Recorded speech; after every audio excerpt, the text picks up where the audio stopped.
yards on a Texas front that is just almost impossible to run on.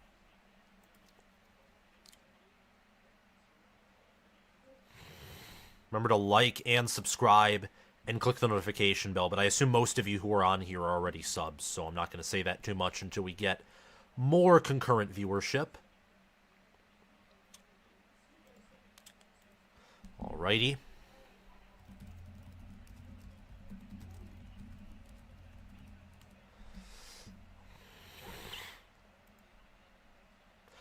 This game closed at Texas -3.5, and 59% of the public is betting Washington. Washington runs, only gets about a gain of 1.5, though.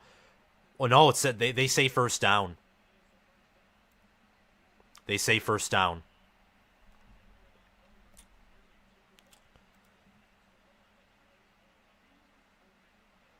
Thank you, but don't congratulate. Well, you can congratulate me on Michigan's win. I'm happy. But it was the team that won. Let's get 100,000 total views on this. I know I started later, so it'll be harder to gain viewership, but here we are. 12 minutes, 7 seconds left. 1st and 10 at the 21 for Washington. Play action for Penix. He's well protected. Heaves it deep. And Polk comes down with it. Breaks a tackle. Polk off to the races. And he's brought down at the 2. Big plays for the Huskies. This is what they do well.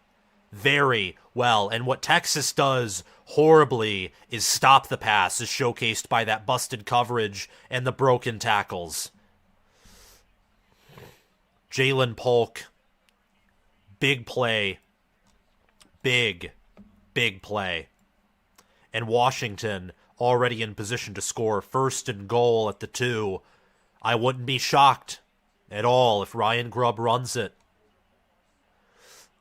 I know that Texas is good against the run, but this O-line for Washington is physical. And touchdown. They run it in with Dylan Johnson. Washington strikes first. That is a touchdown.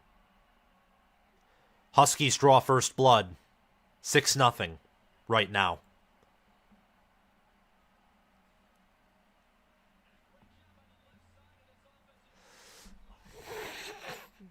Yeah, I mean, that Joe Moore Award O-line and scoring first in a game like this is huge.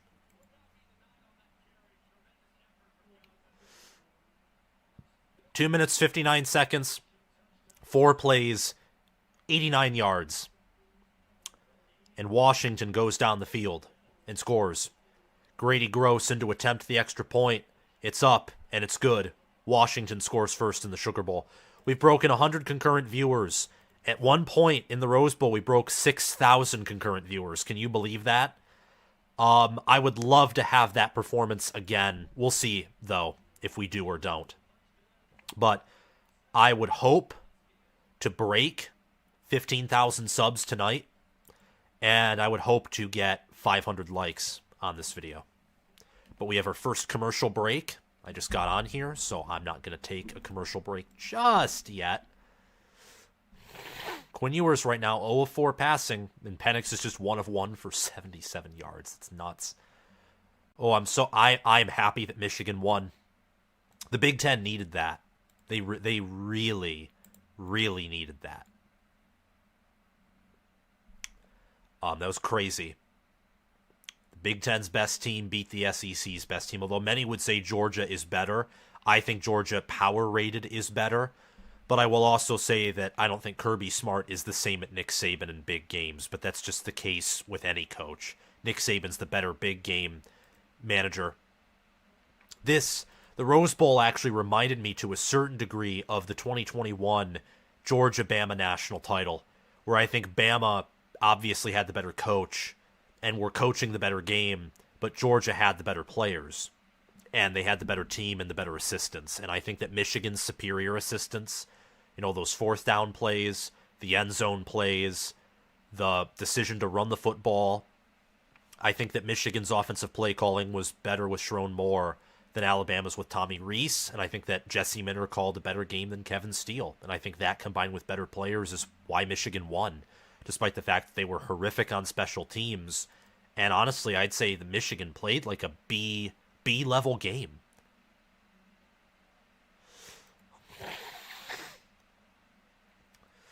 UW receivers are next level. Yes, they're the best receiver core in the country, Hummus Hero. Something else that you said was welcome to the New World SEC fans, where the new Big Ten takes control of the sport.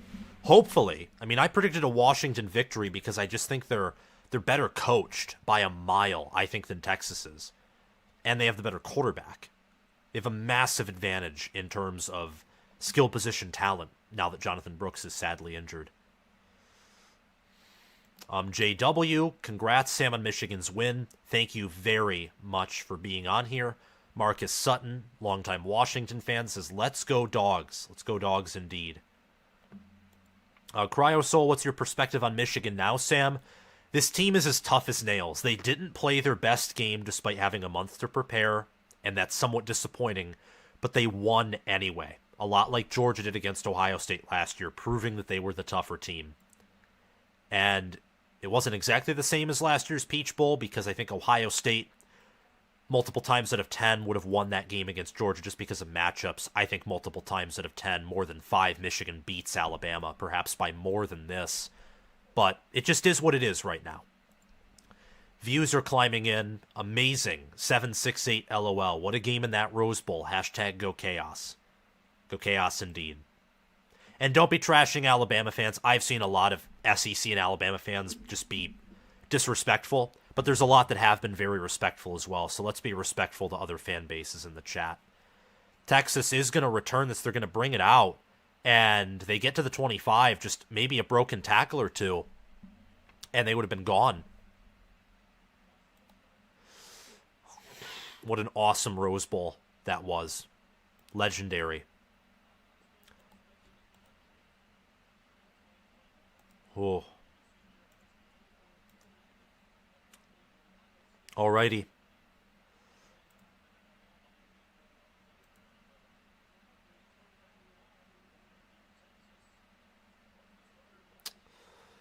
Whew. So Texas comes out. They're down by a touchdown.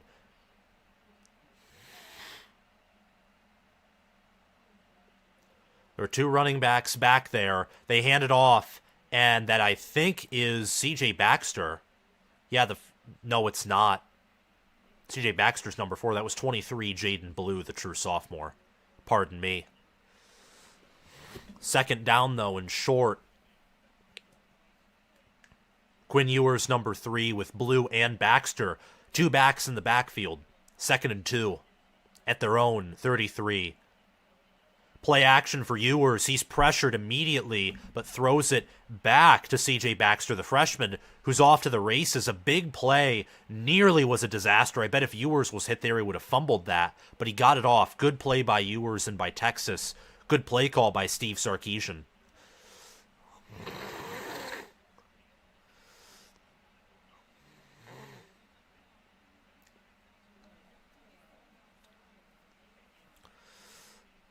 First and 10 inside the Washington 40 at the Washington 36.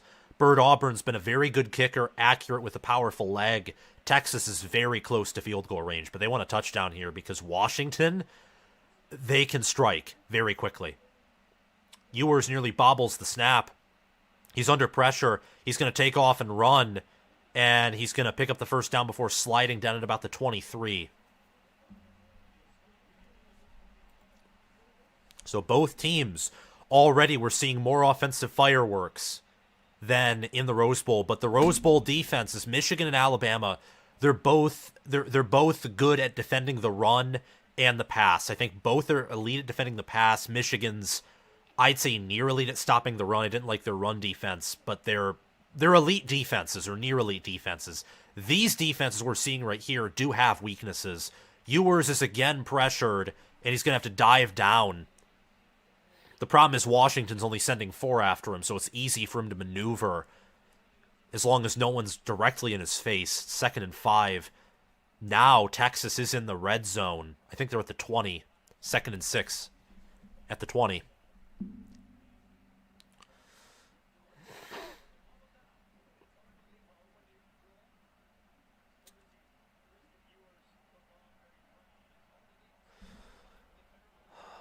Texas, they're in tight. I think they have 80 Mitchell out to the left. And they are going to run it. And wide open hole for CJ Baxter. Texas is establishing themselves in the ground game here. First and goal for the Longhorns.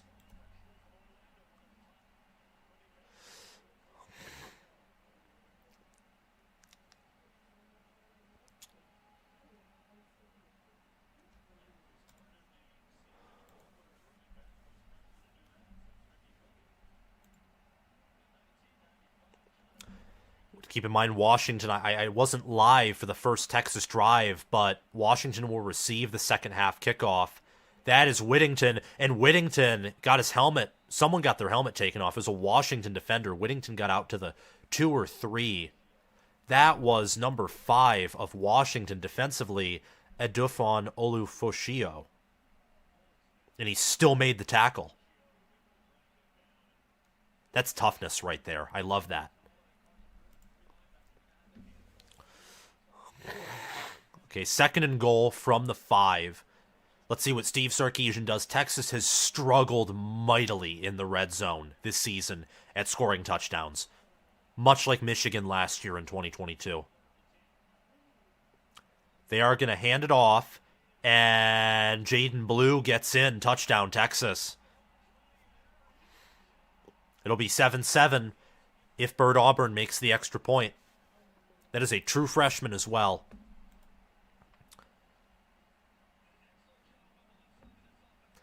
I mean, look at this play here. All going to the right, and then Blue, it's actually Blue, not Baxter, redirects himself, puts his head down, and gets in the end zone. Texas is a great running back rotation, even with Brooks injured. That was a 7-play, 75-yard drive, eating up about 4 minutes of clock.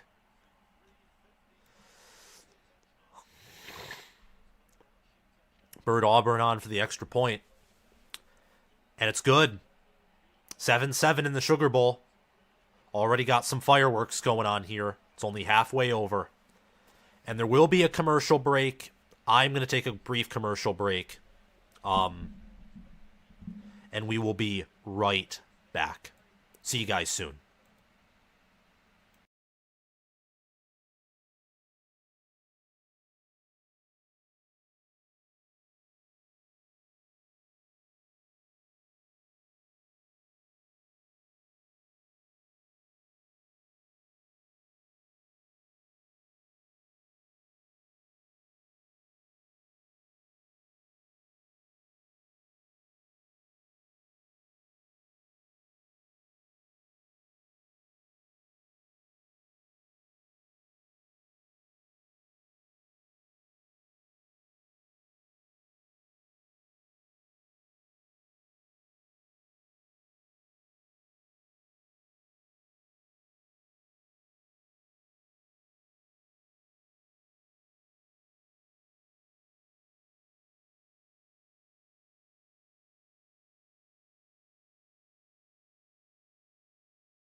Alrighty, here we are.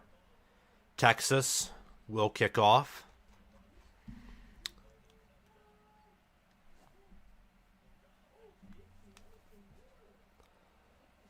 The little dinky television here, but it does the job very well.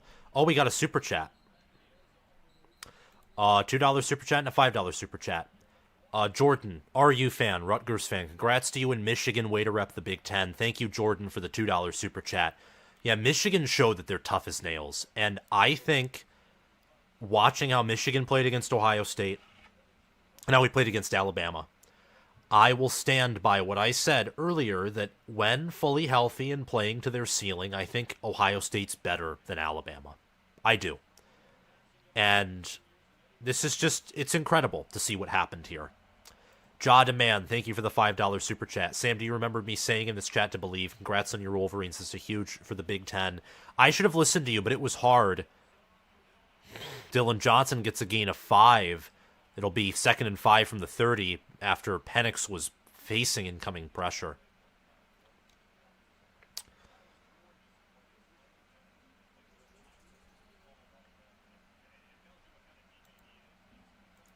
Alrighty. 7-7's the score, ladies and gentlemen. 6 minutes, 35 seconds remaining. And a handoff to Dylan Johnson, only gets about a gain of 1. Nice tackle there by Burke. Texas's run defense is very impressive. It just is. Thank you all for the super chat. Let's get in some more concurrent viewers, though. 3rd and 4. A chance for Texas to force a punt.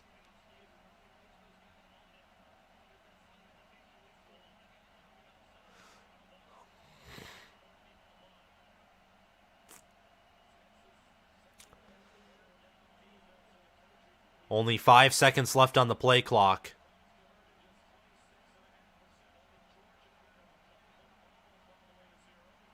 Penix, comfortable in the pocket. He's going to maneuver around. He's going to throw. Incomplete.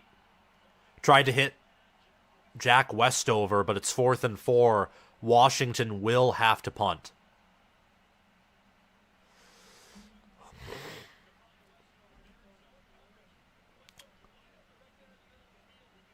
Yeah, wide open, but Penix just missed him.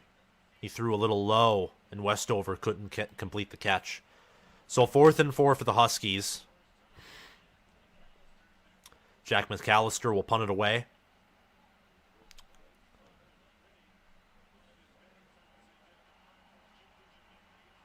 And nice tackle there by 85 for Washington, because if not for that, Worthy could have gone into Washington territory returning that punt.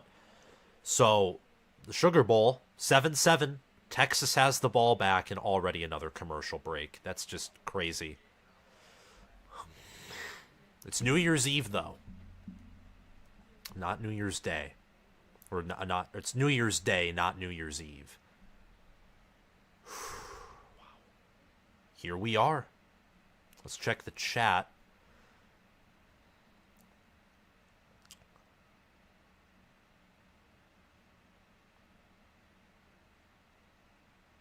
Next year's season is going to be amazing. So much is on the line, and all the bowl games that have playoff stakes on the line will be must-see TV.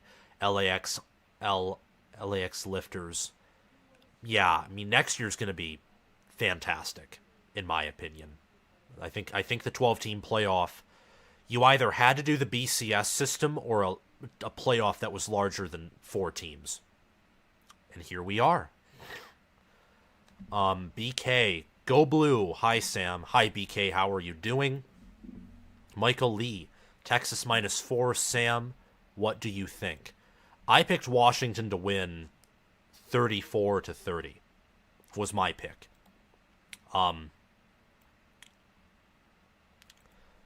But we'll see if that happens. And by the way, guys, I'm going to try my best. It'll be easier for me to be objective and call this game because it doesn't factor in my team, but I am tired. Like, that game, that Rose Bowl took a lot out of me. It just did. Took a ton out of me.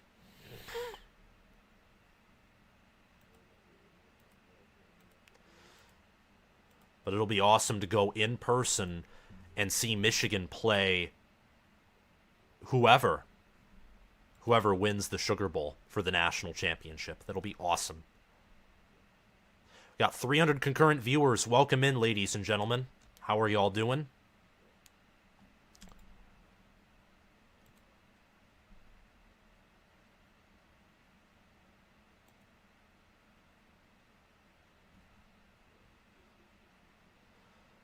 Whew. Wow.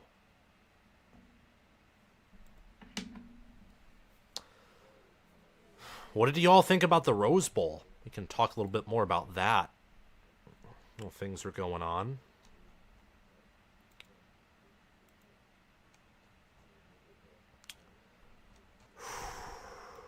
Wow. Just what a game so far. And really, what a college football season. There weren't a ton of upsets. Like, the Rose Bowl was another game where a favorite won a top 10 matchup. Another. Washington is the king of upsets, though.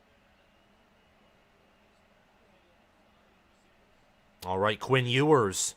And he's going to get pressured and sacked instantly. That was Braylon Trice. Got him down for a 7-yard loss. Braylon Trice, a first-round NFL defensive end. And Texas is now in 2nd and 17.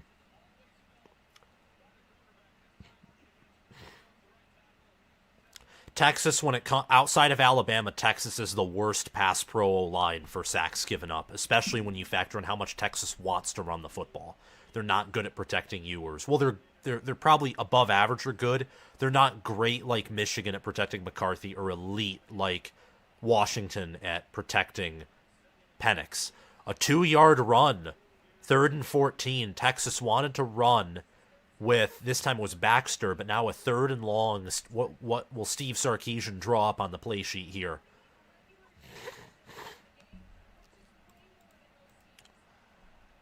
Third and 14. You can hear the noise already. Washington is passionate. They want to win here. Looks like Washington's going to bring an all-out blitz. They only send 3. And Worthy. There's a flag. Going to be a hold likely on Texas, but they got Worthy short despite the fact that he was out of the backfield.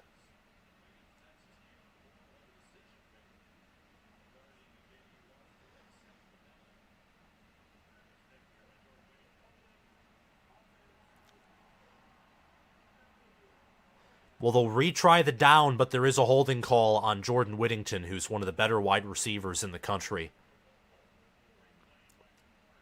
So now it'll be 3rd and 24. And I think you can trust with Washington's pass rush in a secondary that is not good, but it's better than Texas's, I think. 3rd and 17, pardon me. So only 3 yards more to be backed up. And Washington continues to call for false starts. They feel like Texas is getting an advantage here.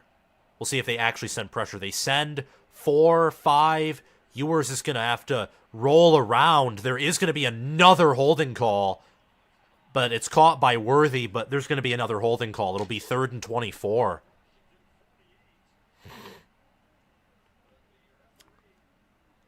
Yup. 3rd and 24. Another hold for Texas. Yup, that O-line is struggling against these pass rushers. In run blocking, they're having their way. But in pass block, not necessarily. Here, yeah, that's a hold by number 70, pulling the jersey of number 52 of Washington. That being Voy Tanufi, a backup edge, junior. 3rd and 27, inside of their own 20. Will they convert? Will Washington send pressure? They send 3. And Blue gets a 7-yard gain. It'll be 3rd and 20 from Texas's own 25, and they'll have to punt this ball away.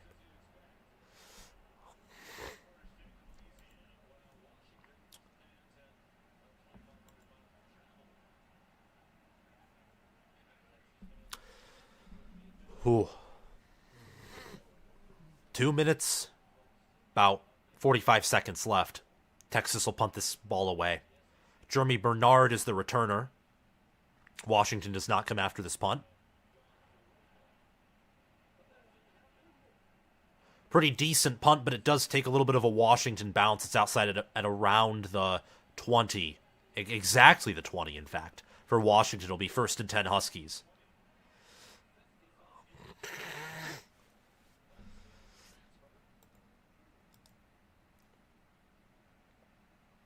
And is this like meant to be a commercial break, but they're taking too long? No, I don't think so. So nice purple do-rag for Penix. It's pretty sweet. Purple. Penix is awesome. He's a great leader. Great leader. He's tough too. Very clutch. I wouldn't be shocked if Washington scores on this drive. I don't think you're going to be holding Washington to less than 30 points.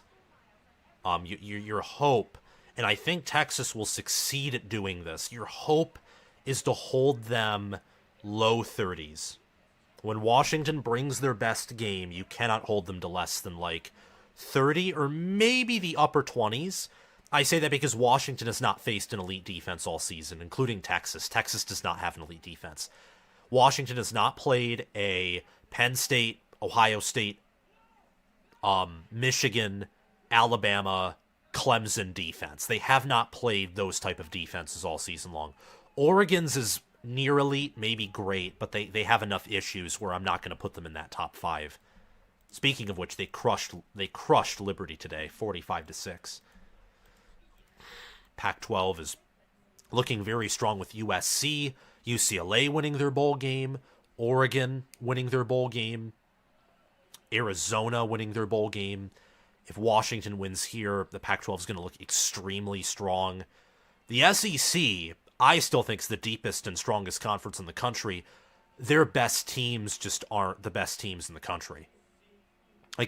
I've said for a while this season, I think the Big Ten's 3 best teams are better than the SEC's 3 best. And I think that if you didn't have opt-outs in your bowl games, that would have been proven. But that's beside the point. Opt-outs are a part of the game right now. It just is what it is. If Michigan wins the title, can they finally start getting more blue chippers, or do they even care? If Michigan wins the title this season, they would be, I think...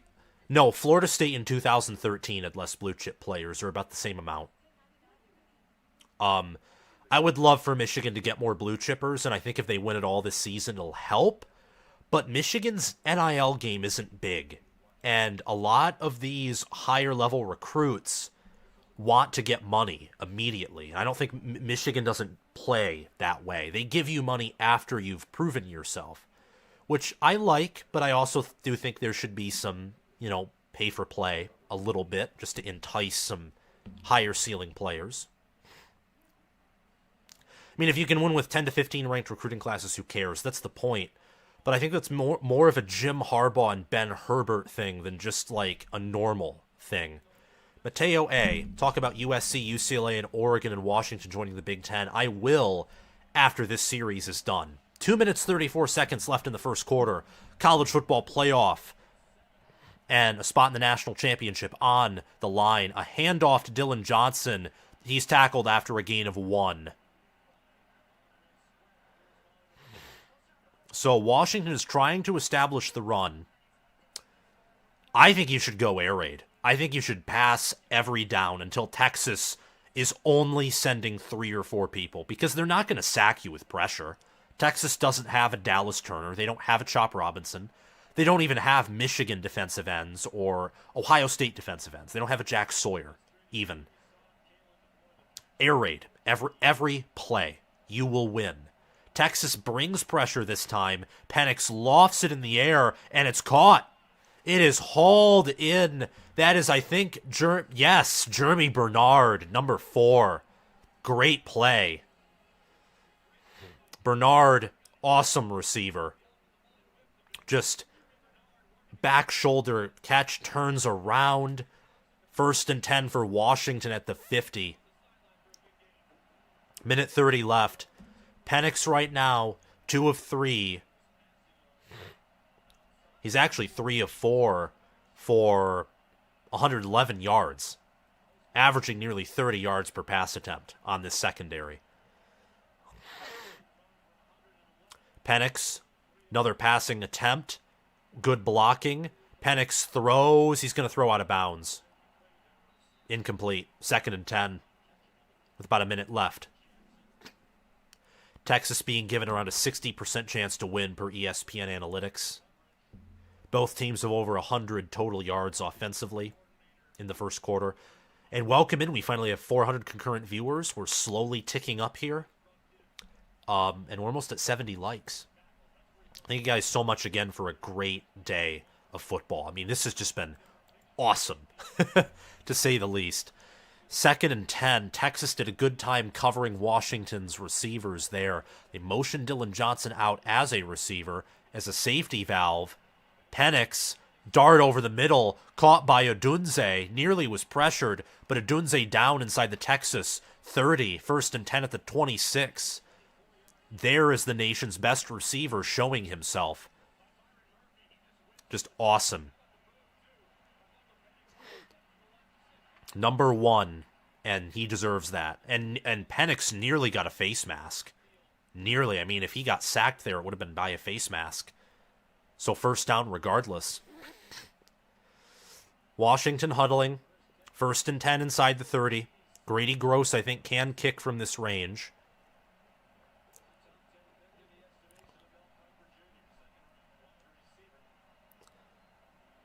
And here goes Penix. Penix throws a screen to Odunze, and he's tackled for about a 3-yard gain inside the 25. That will be the end of the first quarter. Washington driving and just doing very well.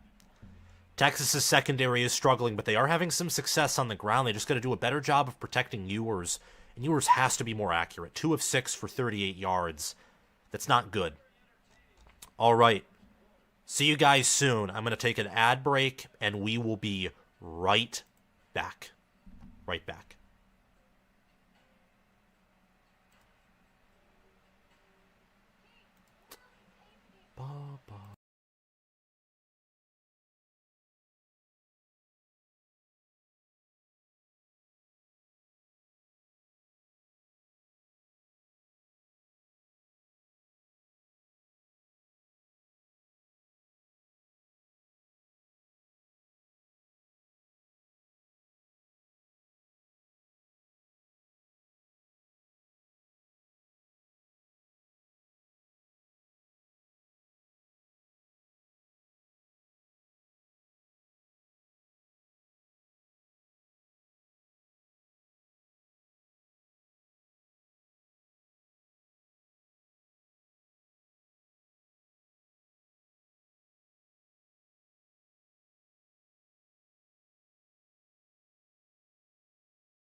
All right, we're back. Man, I mean, like, I can feel the vein in my neck, like, popping. FSU proved the committee right this year. Those players opted out because they knew they were getting wrecked by Georgia. I somewhat disagree with that on the principle that if Georgia, if they had half of their starters opt out and Florida State was totally healthy, Florida State wouldn't have beat them by 60, but I think they would have won by double digits. I don't think they had the same ceiling as Georgia, but what didn't help Florida State is they don't have the same amount of blue chip talent. So Georgia's backups are infinitely better than Florida State's backups, But Florida State's starters could be close to Georgia's starters. We just never got to see that awesome potential matchup. Tink's Ambitious Life. Hi, Sam. I'm back. Going for Washington. I am going for Washington, and I picked them to win. Because I think they have a better matchup advantage over Texas than vice versa. And, Sam, we did it. We won a postseason game. Finally. It seems like heresy, and it seems mythical, but it's true. We did it. Also, to go back to your earlier point, I think Florida State's players more so left because they were demoralized that they did everything they could and it wasn't good enough. And that's very demoralizing. More so than leaving because they knew they were going to get wrecked. But that's just my opinion. Maybe I'm wrong. But it's 7-7 right now. Second quarter's back on, and Penix, with his running backs and his receivers, just driving down the field. Play action, I thought it was going to be a handoff, but instead, big time run. And that was Rodgers. Who is that? He's not even listed on the depth chart of ourlads.com. And he's running, got inside the 10. So Washington using some deceit. This Tybo Rodgers, 1 carry for 17 yards. ESPN lists him as a freshman, 5'11", 185, probably a true freshman, maybe a redshirt freshman. First and goal at the 6 of Texas. And Jeremy Bernard fakes a toss and gets inside the 3, but there is a flag, might be a hold. It was a late flag, too.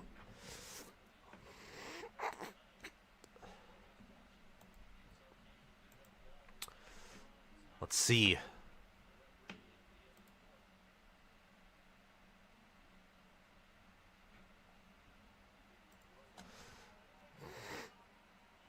A legal block on the defense. Well, Texas is shown to be less disciplined and have the worst pass defense. This is on Watts. Ryan Watts, transferred in from Ohio State, where in 2021 he really struggled. Just like when Texas picked him up and then when USC picked up Bryson Shaw after 2021, I'm thinking to myself, these secondaries just aren't going to be that good, are they? Like when you're picking them up in the portal to start, and they were Ohio State's backups. They didn't play well that year. And Bryson Shaw wasn't good. And Watts hasn't been great either, from what I understand. But I haven't watched a ton of Texas this season. Dylan Johnson gets stopped at the line, picks up maybe a foot, so it's second and goal from the 1.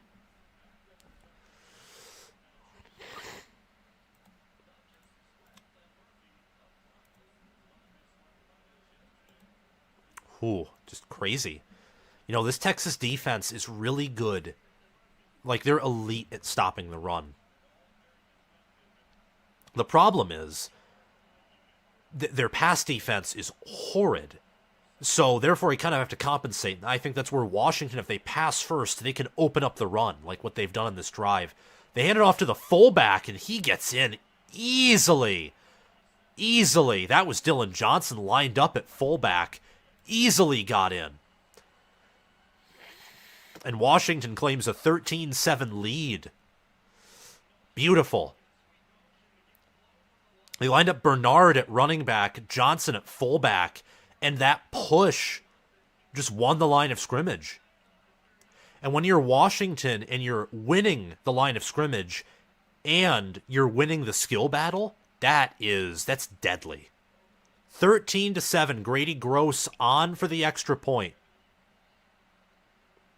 13 minutes, 8 seconds left in the second quarter. 14-7, Huskies. This is more of a back and forth game. Tink's Ambitious Life, thank you for the $10 super chat. I think this is your third on a live stream in total. That's awesome. She says, yes, me too, Washington all the way. What's your score prediction for this game? And who do you think will win the national title based off of who you think will win this game? Hummus Hero. Washington's offense just shredding Texas' defense. Absolutely. I mean, as long as Washington, even if they're off schedule, Texas does not have the pass rush to make Penix uncomfortable, and no one can cover those receivers. Even Michigan's secondary, which, look, they held Jalen Milroe to nothing, and you have to have an elite secondary to do that.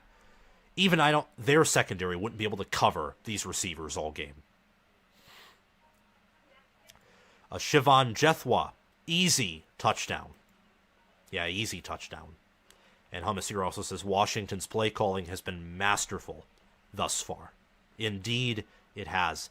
Thank you again, Tink's Ambitious Life, for the $10 super chat. If you want to support the channel, you can give a super chat, but YouTube sadly takes like 45 to 50% of super chat revenue. So I'm really only getting half of what you're donating. On Patreon, though, you can do like a one-time sign-up as an all-conference, all-American, or Heisman patron, and Patreon only gets about 10 to 15% of what you donate. So you can check out that via the pinned comment if you want. But thank you all so much for the support. It means a lot to me tonight. Chimichanga Guy, round 2, folks. Indeed, round 2.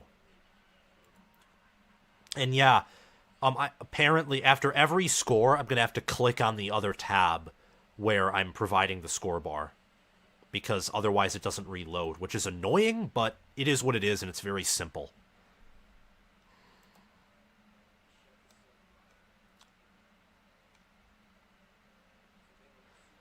James Wilson, finally it is Michigan's year. I believe they will win it all. Yeah, I mean, they'll be able to pass on this Texas defense, and I think they'll be able to run on Washington. But we'll have to see. We will have to see. You never know. Though, I'm going to be going to Houston. So I'm going to see the national title live in person, and that's going to be really, really fun. Let's try and get to 15,000 subs. I feel like more viewers are going to pour in the longer the game goes on. We'll probably get up to 1,000 concurrent viewers in the second half if it's a competitive game. Oh, but Michigan winning it all? That would be awesome, but the fact that they've just, won the Rose Bowl, in particular, a semifinal game, is incredible, beating Nick Saban. Grady Gross kicks this off into the end zone. Texas lets it bounce out of the end zone for a touchback. 14-7 Huskies.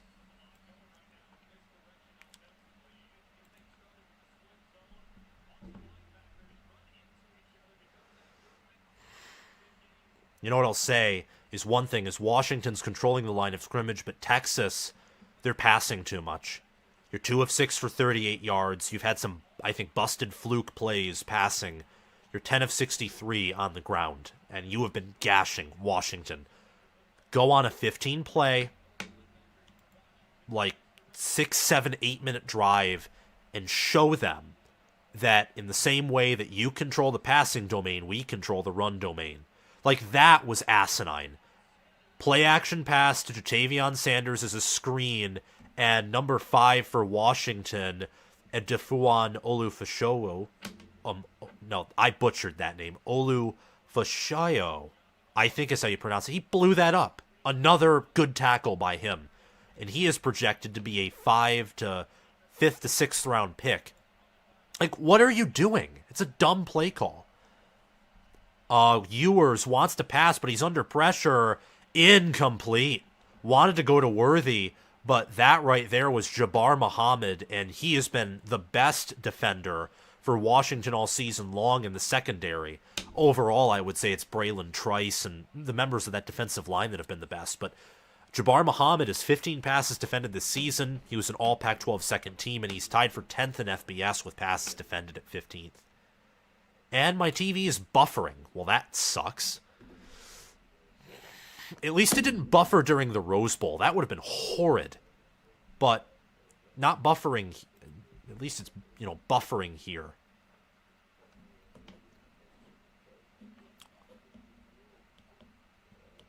Okay. It's buffering. I don't know what's going on. Could be an incomplete pass, a complete pass, whatever. I'm assuming it's a punt, but I don't know that for sure. Oh, yep. 4th and 4. Quinn Ewers left to punt. He's 4 of 9 for 44 yards through the air. Ewers is the worst quarterback in... Gosh, why? My TV's messing with me, but I'll keep you all entertained, I promise. Ewers is the worst quarterback, objectively, in the college football playoff. Like, it's not... Is he a better passer than Milroe on a consistent basis? Yes, but Milroe, like, insane runner, tank, can take sacks, has a better deep ball than Ewers. Ewers is like J.J. McCarthy from last season with less mobility. That's, not a top 10 quarterback. He isn't. And I think with a run game without Jonathan Brooks, Texas is very much like... In a certain sense, they're in like a Michigan situation where they're without their best running back. They still have a good run O-line, but they're facing a team they're like a better version of TCU, is what Washington is. And comparing a team to Washington from this season, they're like a better version of Oklahoma, who beat Texas. That's who Washington is. They are a more consistent, superior version of the Oklahoma Sooners, or as last year's TCU team.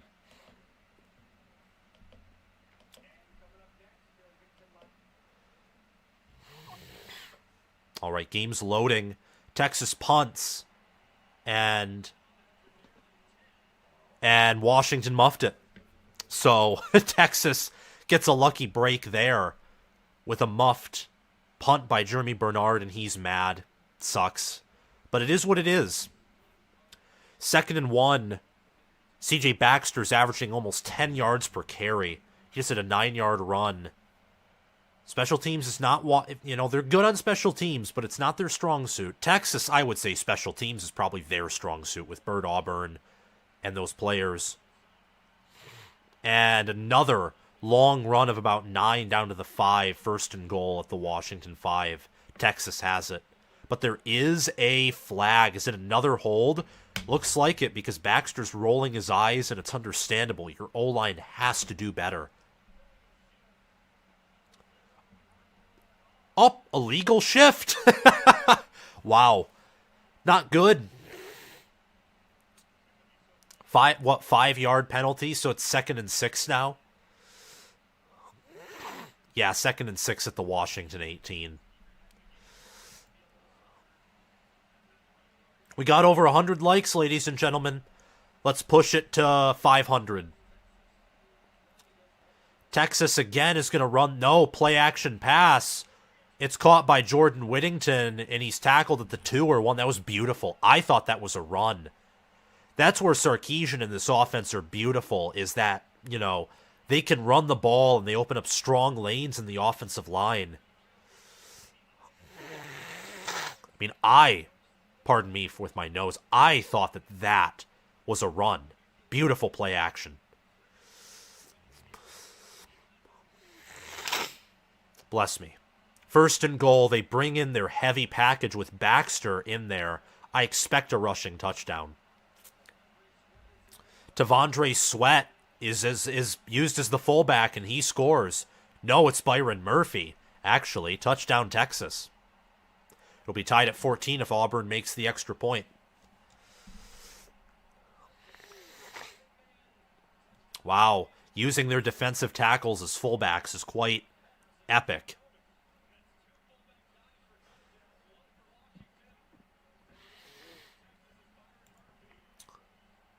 Wow.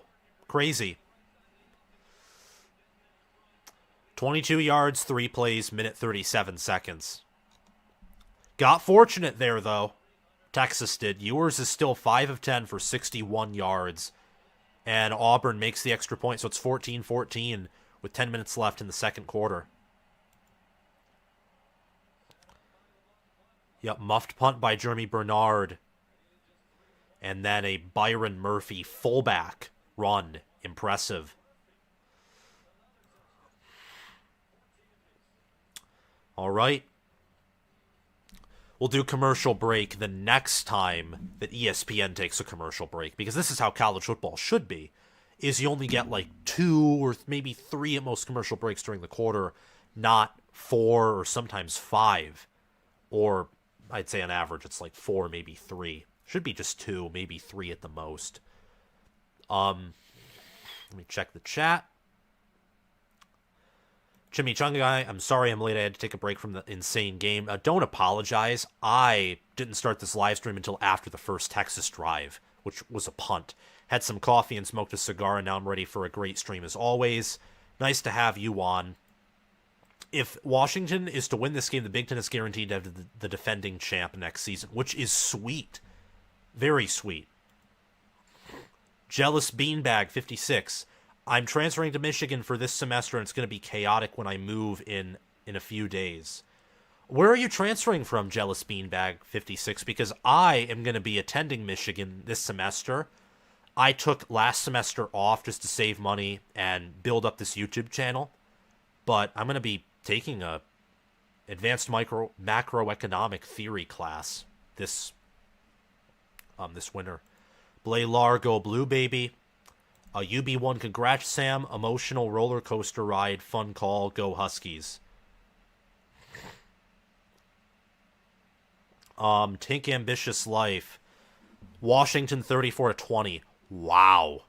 Now that is, based off of how this game is going, that is bold. Like Washington pulling away and winning. Why do you think that's the case? Just think that better play calling and a higher upside offensively and a better secondary just all plays in Washington's favor? Texas just keeps killing themselves with penalties even after the gift, which is so interesting because Washington by a mile is like the most penalized team, not just in the college football playoff, but in the New Year's Six, I think. They were outside of the top 100, actually outside of the top 120 in penalties per game and penalty yards per game. Rodney Dawkins, thank you. For someone who seems to be an SEC fan, coming on is great. I respect you for that. The national championship is all that matters down south. We might brag about an SEC championship game or bowl game, but we really don't care. The natty is the prize, period. Amen. And I hope that Michigan is able to win the national championship this season. But we are back. Texas is going to kick this off. The Sugar Bowl is tied 14-14, and I remembered to refresh the scoreboard. So 14-14 right now. And whoever wins this game will face the Wolverines in the national championship. Washington lets this bounce out of the end zone for a touchback.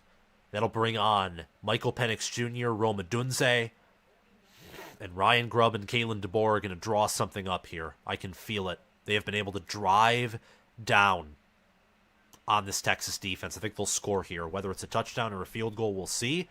But Washington is very efficient at scoring touchdowns compared to a Texas team that is really having their way in an unusual sense at scoring touchdowns when they find the red zone.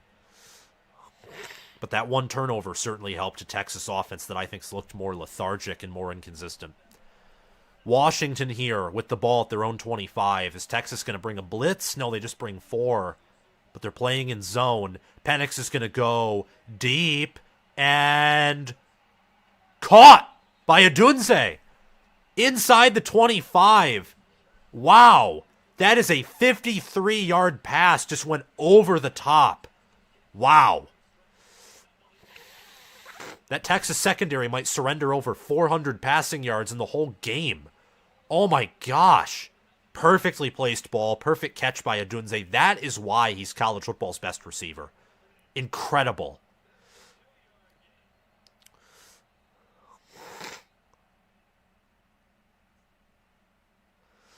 And Penix is now 6 of 8 for 190 yards. You know what that means? He's averaging 23.8 yards per pass attempt. Penix is. It's nuts. They had to stop the play for technical difficulties, which helps Texas as Washington was going no huddle, but seeing how Washington likes to chew clock anyway, probably doesn't matter because they're still burning this unit. If you're Texas, again, you have to find a way to get pressure, or you have to risk letting Washington run on you and get more help. But I don't think Texas is being aggressive. Their secondary is what it is. It's not a good unit. 9:20 left in the second quarter, and Penix leading this team close to the red zone.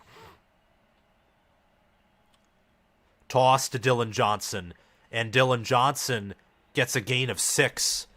So it'll be 2nd and 4 from the Washington, or the Texas 17, rather. Wow. So Washington in the red zone again, and they're able to somewhat run the ball now because Texas just can't bring the house. They're averaging close to 4 yards per carry on the ground, the Huskies are now, and that's encouraging. Motion the tight end, hand it off to Johnson again. Johnson gets a gain of 3, so it'll be 3rd and 1. Yup, Washington, 10 carries, 37 yards, 2 touchdowns. Wow. 3rd and 1. I think Washington's O-line is strong enough to where you can run it, whether it's out of the fullback position, you line up a running back or receiver there, or you QB sneak it. I think your O-line is good enough to where you're guaranteed to pick up a first down on 3rd and 1. You ground and you pound. No, they don't get it. Texas defense with the stop. I don't think Dylan Johnson made the right hole, but it appears he's injured. Let me see what happened. Yeah, Johnson, he instead of putting his head down, he tried to find a hole, and that just didn't help. So let's see what Washington does here. 4th and 1. They're going for it. They convert 73% of their 4th downs. Dylan Johnson, he's in the Wildcat, and he didn't get it. He didn't get it. Texas with the 4th down stop.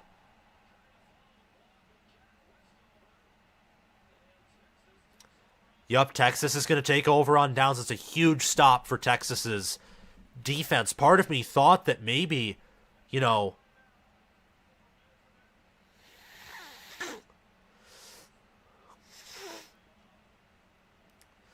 part of me thinks that, you pass there.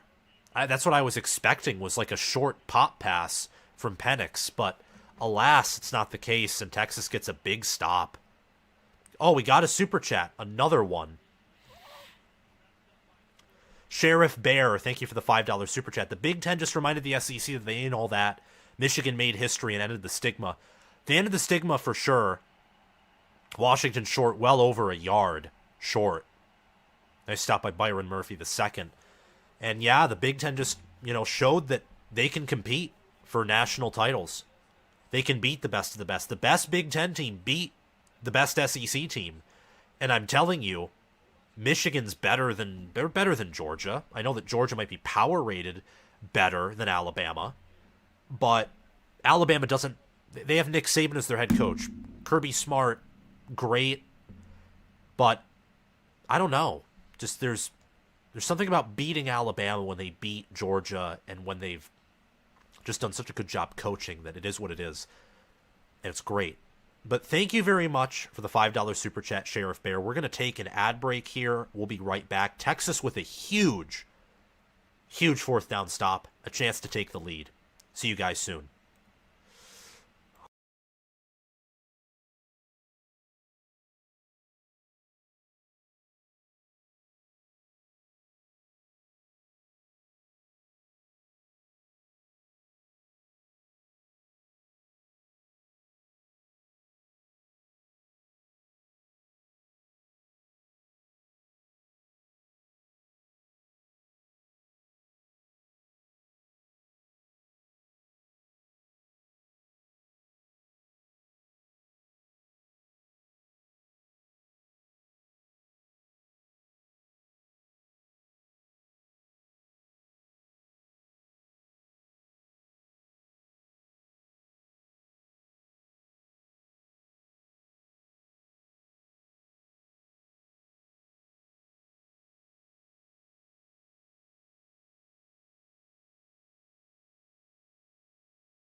And we're back. Sorry about that. Texas gained a first down and threw an incomplete pass. I didn't think that the commercial break would be that short, but 6 minutes 46 seconds left in the game.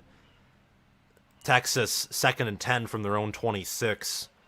Ewers 5 of 11 for 61 yards. I'm telling you, why are you you gotta run, and that's a tackle for loss by Jaden Blue.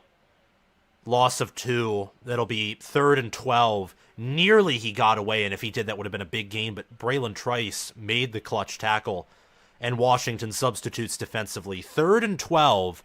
Neither team has converted a third down yet this game. Texas is 0 of 4. Washington is 0 of 2. 3rd and 12. And Washington looks to show pressure. They've been able to hang with Texas's receivers in one-on-one coverage, which is just nuts to think about. And he overthrows his man. Ewers was open, or Worthy was open, rather. Ewers is the quarterback. Way overthrew that, and Worthy's frustrated, as he should be. He's one of college football's most athletic receivers. I like to think of him as a Devonta Smith. Thin, skinny, but not skinny and like he has no muscle. He's just thin in the fact that he has very little body fat, extremely fast, high twitch muscle fiber. He's a weapon. Elite receiver. And for Ewers to overthrow that, critical.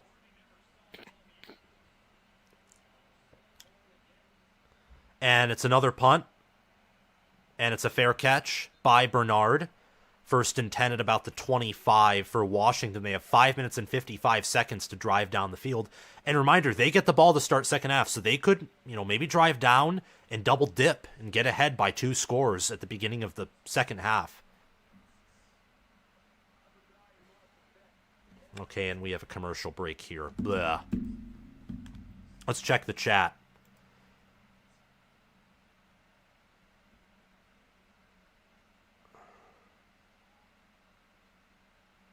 Overtime game decided by yards in overtime. So those saying proved anything is just laughable. Well, no, because if you think about it, look, Michigan was more physical when it mattered most. I mean, look at the overtime possessions, and Michigan, effortless touchdown. Alabama, even with TOP advantage, their defense just, I don't know, it was interesting. And Alabama, we know that all season long, what has Alabama done? They've turned the ball over. They've struggled to run. Their pass pro is awful. And they score on explosive plays or other teams' mistakes, which they did. Explosive run by McClellan. And they kick a lot of field goals. Michigan turned the ball over, had horrific special teams, which they've had problems with muffing punts this season, but to have it in a big game like this is a rarity. Michigan struggled to stop the run in a way that I haven't seen all season, outside of one drive by Ohio State where they pounded the rock. Michigan didn't play as well as they typically do. Alabama played to their ceiling, and I think that says something, but maybe I'm wrong. Aryam Amin, good to see you in here. Good question as to who actually thought Bama has a chance. Laughing my butt off. I mean, I thought they had a chance, but I said privately to people, Michigan had no business losing to this Alabama team. Michigan, objectively, is the better team, and they are. I mean, look, they had more near turnovers. They had more critical turnovers. They had a missed extra point and a missed field goal. That's 4 points off the board. Nearly muffed a punt in the final minute of the game. And yet they won. They had many more mistakes that were inconsistent with their identity. All of Alabama's mistakes, except for maybe the excessive amount of bad snaps by McLaughlin, were consistent with their identity. And Michigan still won. Alabama had a chance. If they didn't have a chance, what would happen is Michigan would have blown them off the field, and they didn't. So, but here we are. Game's back on. I was fiddling with a quarter. No, it wasn't a quarter. It's a Canadian coin, actually. 1st and 10 from their 24. Penix is back there. And he hands it off for a pass back to Penix, but it's incomplete. And he's pointing down the field because Penix knew they would have had a touchdown like instantly. Let me see. Are they going to show downfield?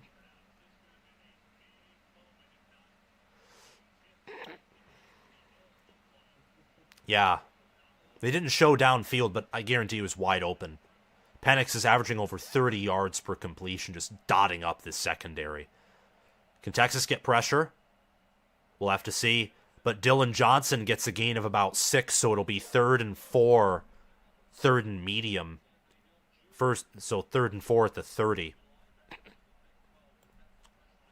Another super chat. The Lost Angels. God, I heard all month how Bama was going to destroy us and we were afraid of Bama. I guess it was all talk and bullcrap. Yeah, I don't think Michigan was afraid of Bama. I mean, the way they came back. Bama just outplayed them in the second half. Michigan wasn't afraid. Alabama just had the better game plan. Yeah, I'm so happy that Michigan won. All right, no 3rd down conversion in the game yet, and they're going to make one right there.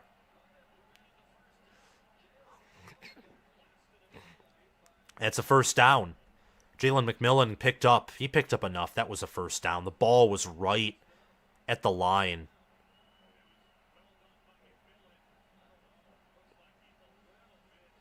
They're going to say he's a little short. I have to agree with them there. And they're going to spot it. If you're Washington, you go for it. You don't punt that. You go for it.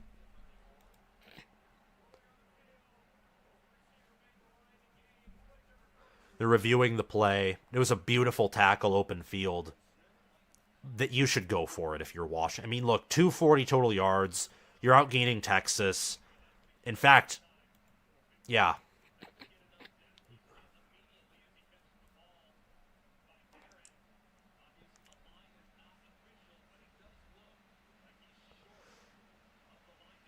Yeah, it looks like he's short by about... It's Greg McElroy talking. I love Greg McElroy. I need to watch more of his college football content. I'll try and do that a lot in the preseason. He's about a foot short. Foot short. It's really 4th in inches, if we're being honest here. Remember to like and subscribe if you haven't already. Click the notification bell so that you can get notified when I go live. Which, since I'm going to Houston to watch the national title game, it won't be live for the national title, but I'll probably be live in like a preview format or just a talk show format sometime later this week or this weekend. And check out my Patreon page if you want to support the channel. I prefer it to Super Chats, but that's just me. Also, who's a better matchup for Michigan, Washington or Texas? I have no clue. Schematically, it's Texas because they're better at stopping the run and they're better at running. But I think that's scheme. That's like your preference for play calling. Like, do you prefer to run or pass? In terms of actual execution and ceiling, I think Washington matches up better with Michigan from just a basis of their talent, their speed, and like their on-the-field ability. In terms of how both teams want to play football, Texas would do better against Michigan. I think just because of Nick Saban and him having a month to prepare, I do think that Alabama was going to be the hardest game outside of maybe Washington, but we'll have to see. They're going to go for it, 4th and 1. I think that's wise.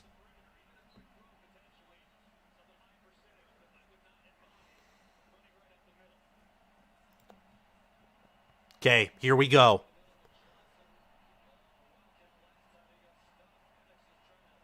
Penix is trying to draw him off sides.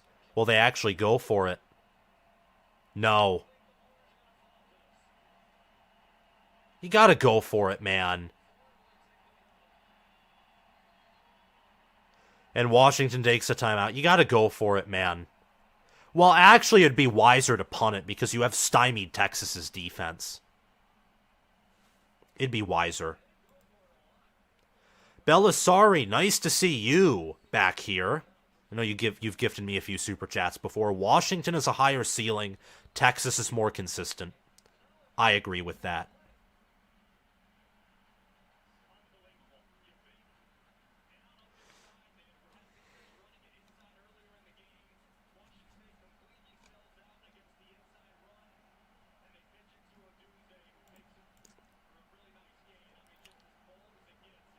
4th and 1. They're going to go for it again.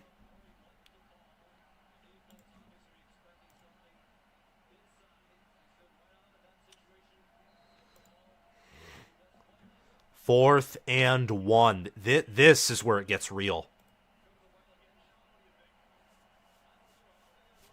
I do think Texas is the higher floor. I agree with that. But I think Washington is like an infinitely higher ceiling. They are going to hand it off, and Johnson he has it. That's a gain of 5 up the middle. That's what should have resulted of that other 4th down if Johnson put his head down in that linebacker. I don't think that linebacker would have stopped him. But that was good. Penix, 5 wide receivers. His offensive line's defending him well. He was past the line of scrimmage there. But I think they're going to give it to him. Yeah, they're not going to review it. I think because not his whole body.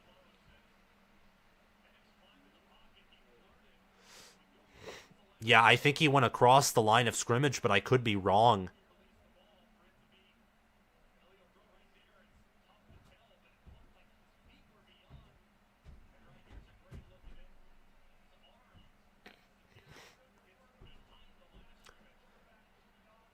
Yup, the quarterback was beyond the line of scrimmage. That was a attempted good play by Penix, but it wasn't successful.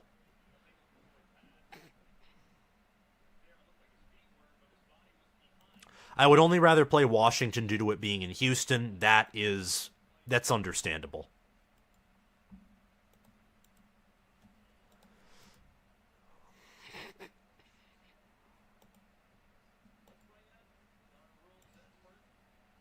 Yeah, he was beyond the line of scrimmage. They'll review that. It'll be a 5-yard penalty. It'll be 1st and 10. Redo the down.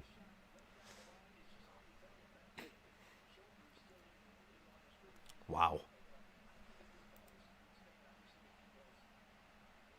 Yeah, because the shoulder is at the line of scrimmage.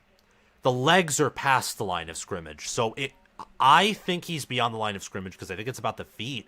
But I've heard others say that your whole body has to be past the line of scrimmage. And if that's the case, then it shouldn't be a penalty. That's what Hummus Hero is saying. Yup, 1st down.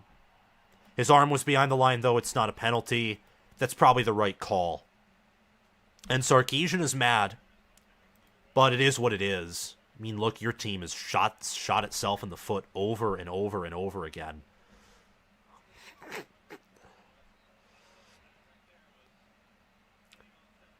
It's funny, like I've said before that Washington is the highest ceiling in the country, and I'd prefer to play Texas as Michigan than Washington, but, I predicted Washington to win, so that's why I want them to win, interestingly enough, but we'll see. 1st and 10 at the 49, a fake toss. Odunze gets about a gain of 1, not a gain of 1, about a gain of 5 or 6, tackled by Burke, number 91, and Hill Jr., 0 of Texas. So it'll be 2nd and 5 at the 45 or 44 of Texas. Washington.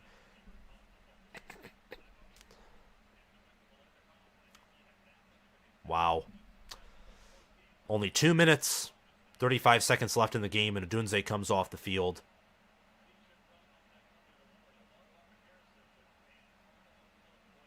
They're going to let Texas substitute.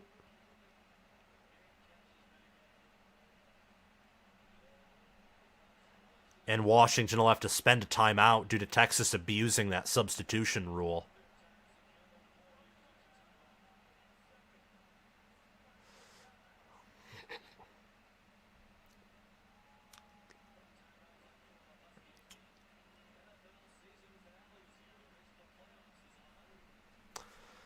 Second and 5 at the Texas 44.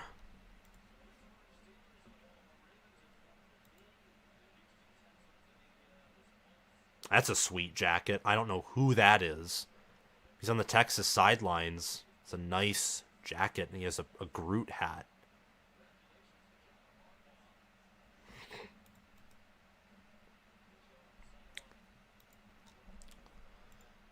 Alrighty.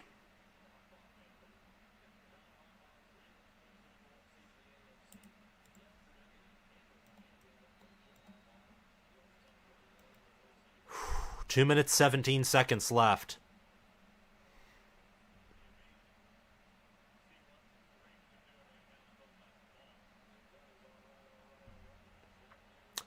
All right.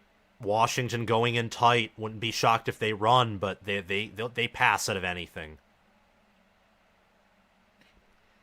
Penix is well protected. Fires, and it's caught by Jack Westover.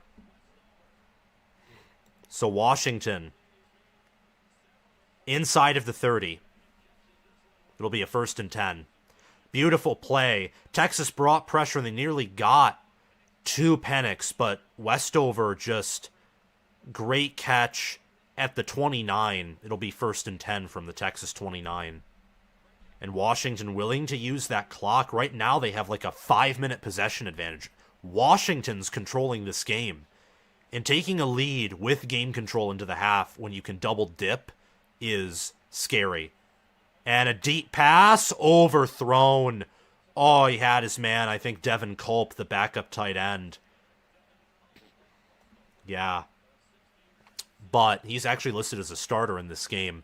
He had him, but he overthrew him. And this is with Penix overthrows. That's his one weakness, is he occasionally overthrows his receivers and is often good for one critical mistake per game when in regards to throwing a pick. But 2nd and 10. You're inside the 30. You've had success on offense. Just be calm. I think right now you're the better team than Texas. Oh, caught! Tipped by the defender, but it's caught regardless by Jalen Polk in the end zone for a touchdown. Beautiful throw. The best hope for Texas was to deflect that pass away, and it was tipped up, and it was caught by Polk. That's phenomenal. Great play there by Washington. Like, both times, I mean, they're attacking deep everywhere. Washington is. And again, Texas nearly got pressure, but they're oh so close and yet so far. 4-minute, 30-second drive, 76 yards, 9 plays. And Washington scores a touchdown. And Texas only has about 1:30 left. Grady Gross makes the extra point, and it's 21-14. Washington with barely any time left. And they could double dip. They force a Texas 3 and out. Unless Texas is only going to run the football. If Texas tries to go pass heavy, they could enter halftime with a big lead. Wow, that's crazy. Washington now given a 61.3% chance to win according to ESPN's FPI. And Texas began this game being given a 70% chance to win. Wow, it's crazy. Absolutely crazy.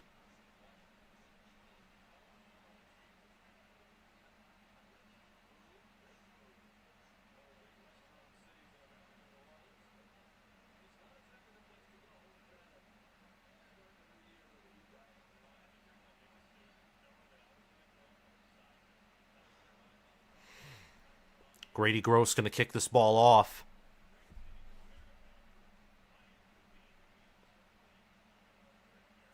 Penix is 11 of 14 for 255 yards and a touchdown. He's averaging 18.2 yards per attempt.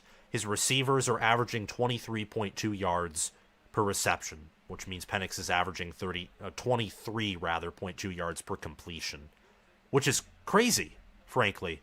Ewers is only averaging 5.1 yards per attempt, which given his wide receiver core is sad. But that's on him. He's not having a good game, and he is the worst quarterback in the playoffs. Washington to kick this ball off, and it'll go... No, it won't go into the end zone. Texas will try and return it. And Texas gets decent field position. It's Jaden Blue gets out to the 28. They'll be 1st and 10 at the 28 for Texas.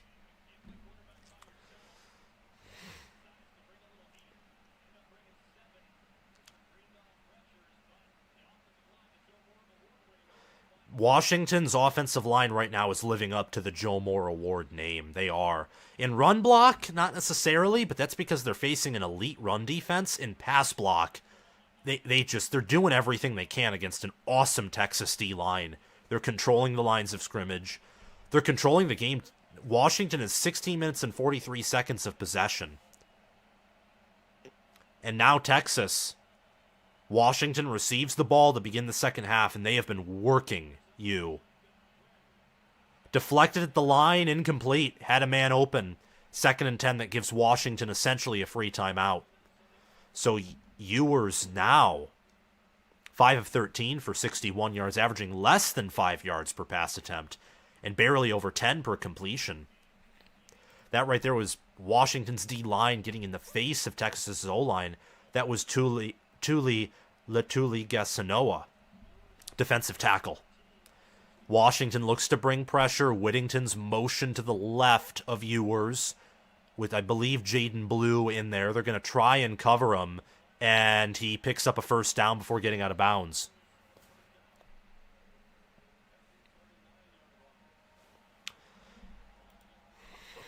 So now 6 of 14 for 72 yards for Ewers, still completing less than 50% of his passes.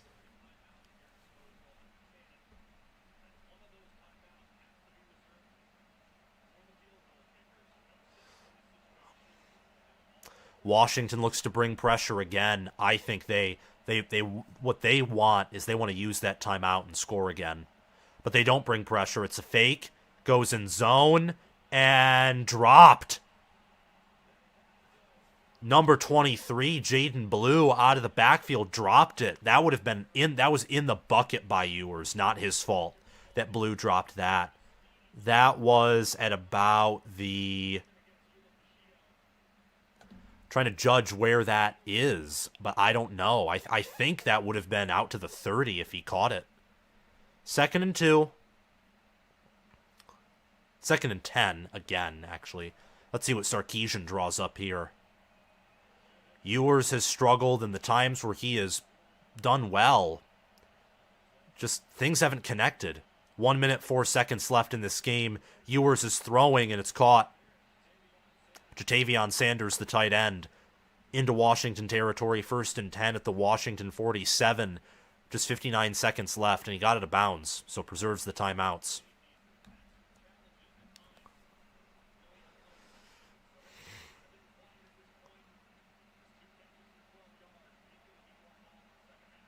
All right. Washington again showing pressure, but they're going to back off. Yup, and they'll run. Texas will, but they only get a gain of 2. C.J. Baxter, and immediately I think Texas calls their timeout. Their first timeout. Wanted to see what they could get, but no. 2nd and 8. Got to call a timeout from the Washington 45.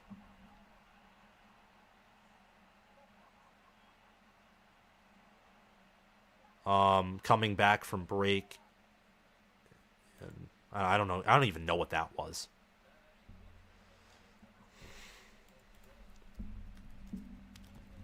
But from the 45 of Washington, if you're Texas,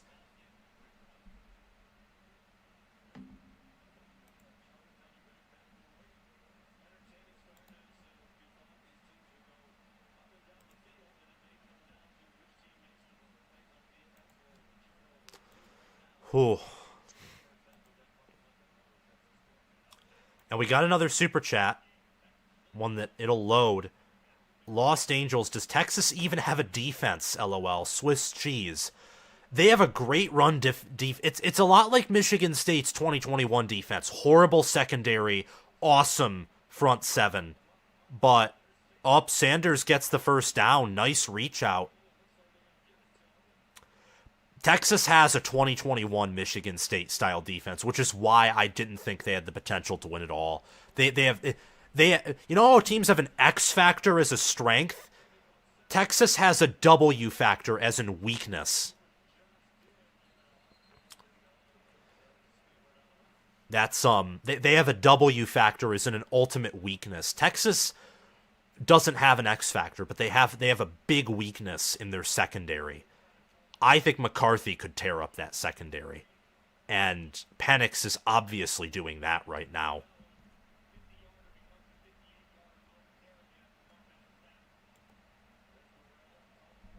Over 500 concurrent viewers. Thank you guys so much for the support. Let's try and get this up to 1,000 concurrent viewers at some point. 37 seconds left. 2nd and 6 at the Washington 33. I don't know if you're inside Bird Auburn's field goal range or not.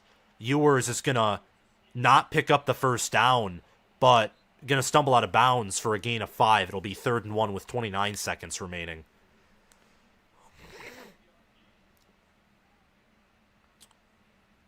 He got harassed back there.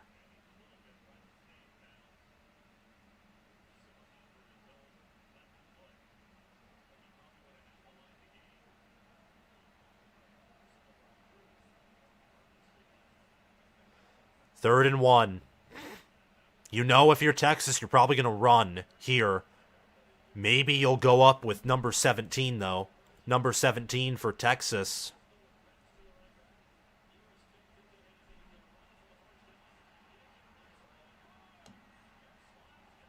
Oh, late hit. Oh, that stinks. Late hit. Texas is going to be inside of the 5 with a Ewers scramble. This is a clutch drive. Neither of these teams evidently have amazing defenses. Late hit, though.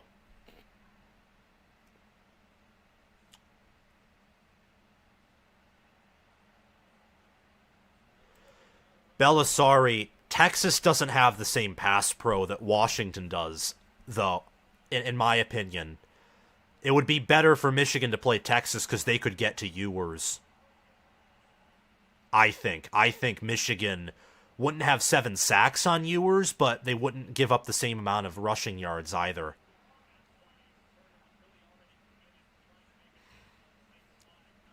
That's just me, though. And Belisari also says celebrating with a few too many drinks after the Rose Bowl. Ball will be placed at the 4, or no, the 3. 20 seconds left. 1st and goal. Does Texas score a touchdown here? Or field goal? It's very critical as Washington gets the kickoff in the second half. And they run it, and easy touchdown for CJ Baxter. So with 17 seconds left, it's going to be tied. 21-21.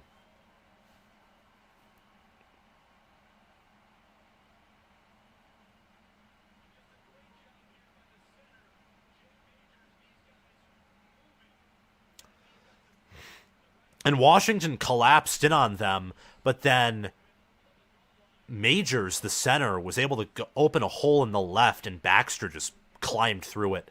10 plays, 72 yards, minute 10 seconds. This is when Steve Sarkisian's calling his best. You can't stop that. But then at his worst, he'll finesse Texas out of a touchdown with some weird, like the Jatavion Sanders play action screen. That was ridiculous. That's overthinking. But 21-21 right now. And there's only 17 seconds left. Let's see if Washington can get a field goal. There's no way you're getting a touchdown if you're Washington. If you do, that's a horrific effort on the part of Texas.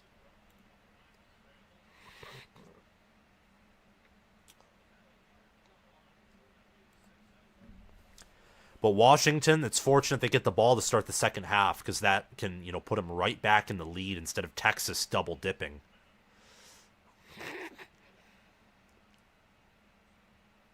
All right.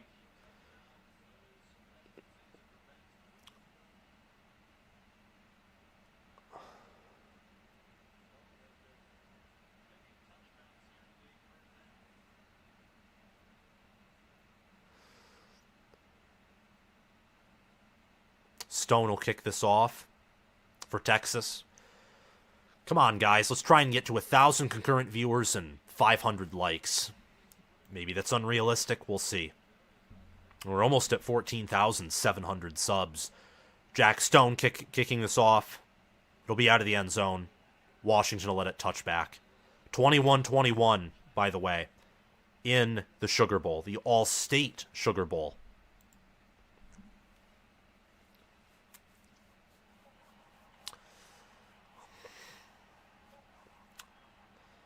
And look, we'll see what happens, but I wouldn't be shocked if Texas is able to find a way to get into field goal range. Or Washington, rather.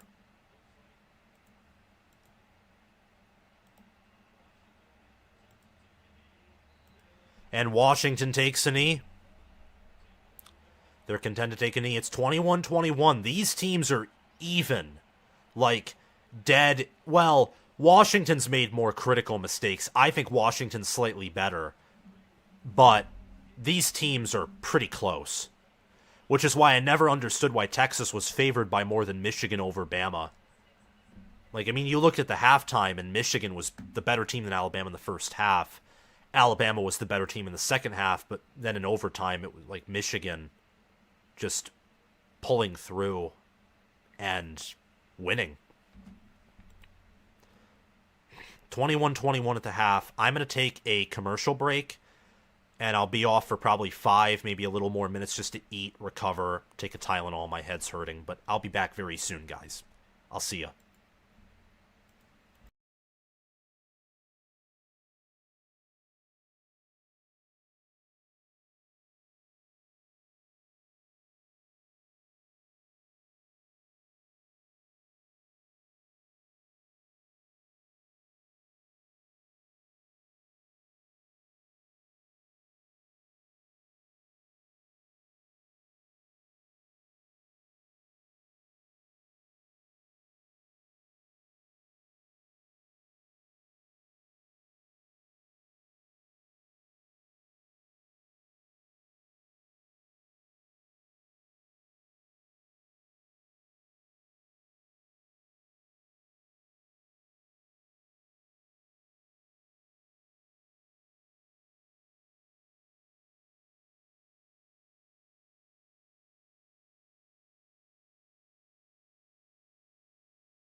Oh, okay. So the Lost Angels, I saw this super chat before I went off, so I highlighted it so I could come back.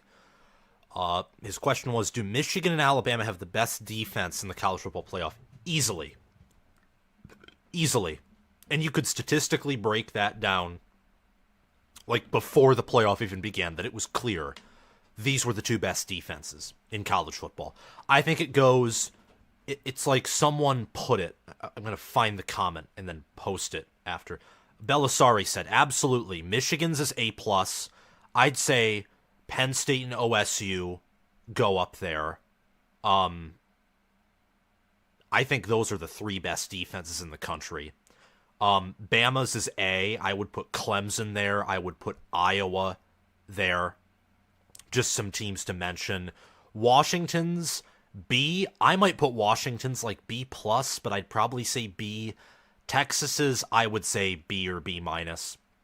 Efficiency metrics would say that Texas is a better defense than Washington, but a lot of that's because I think Texas does a better job at being consistent, which helps in game control, and a one-dimensional defense typically does better in the regular season against teams that especially have inferior talent, and Texas is very talented.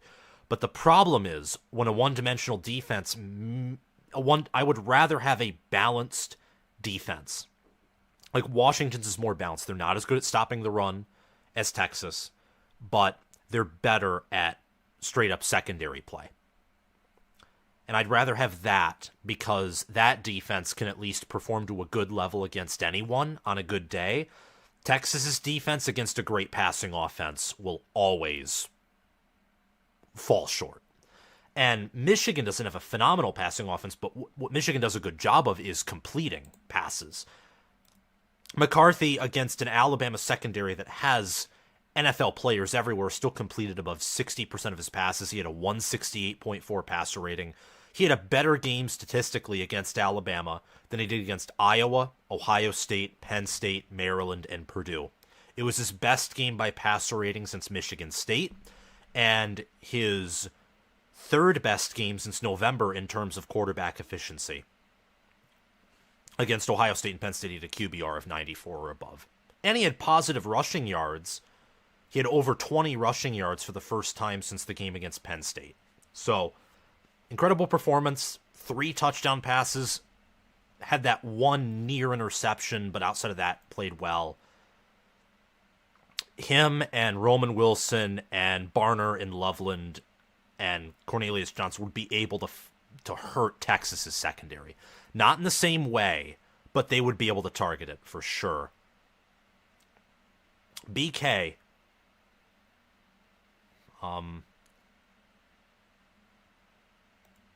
Marcus. Sam has been nonstop covering many bowl games and making content the past few days. He's done interacting often. I assume Marcus wants to interact with me. I'm going to try and find him so I can interact with him. Stop with the commercial breaks and work the chat more, and you will have more sustained viewerships and likes, in my opinion. The main reason I'm doing commercial breaks is actually because of the fact that I've been getting poor sleep, and I want to ensure that I am doing well at commentating and interacting that I can. And the ads, that's because I have to earn money.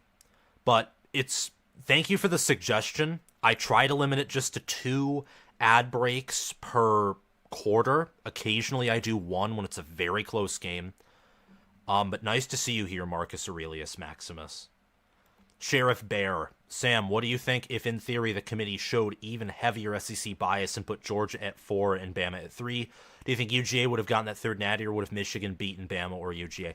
Michigan would have beaten Bama, because I don't think Kirby Smart would have came up with as good of a game plan as Alabama did. And Alabama's run defense, statistically, analytically, via the eye test, was worse than Alabama's defense. Georgia's defense is worse than Alabama's defense. Georgia just has a much better offense. But it's an offense that, I don't know. I think Michigan would have beaten Georgia. I do. I think that this year's Michigan team offense on defense matches up with a Georgia defense that can't get pressure, that struggles to stop the run, and the only way they stop you in the passing game is by coverage. I mean, they can't get pressure. That leads to Michigan scoring a lot more points than they did against Alabama.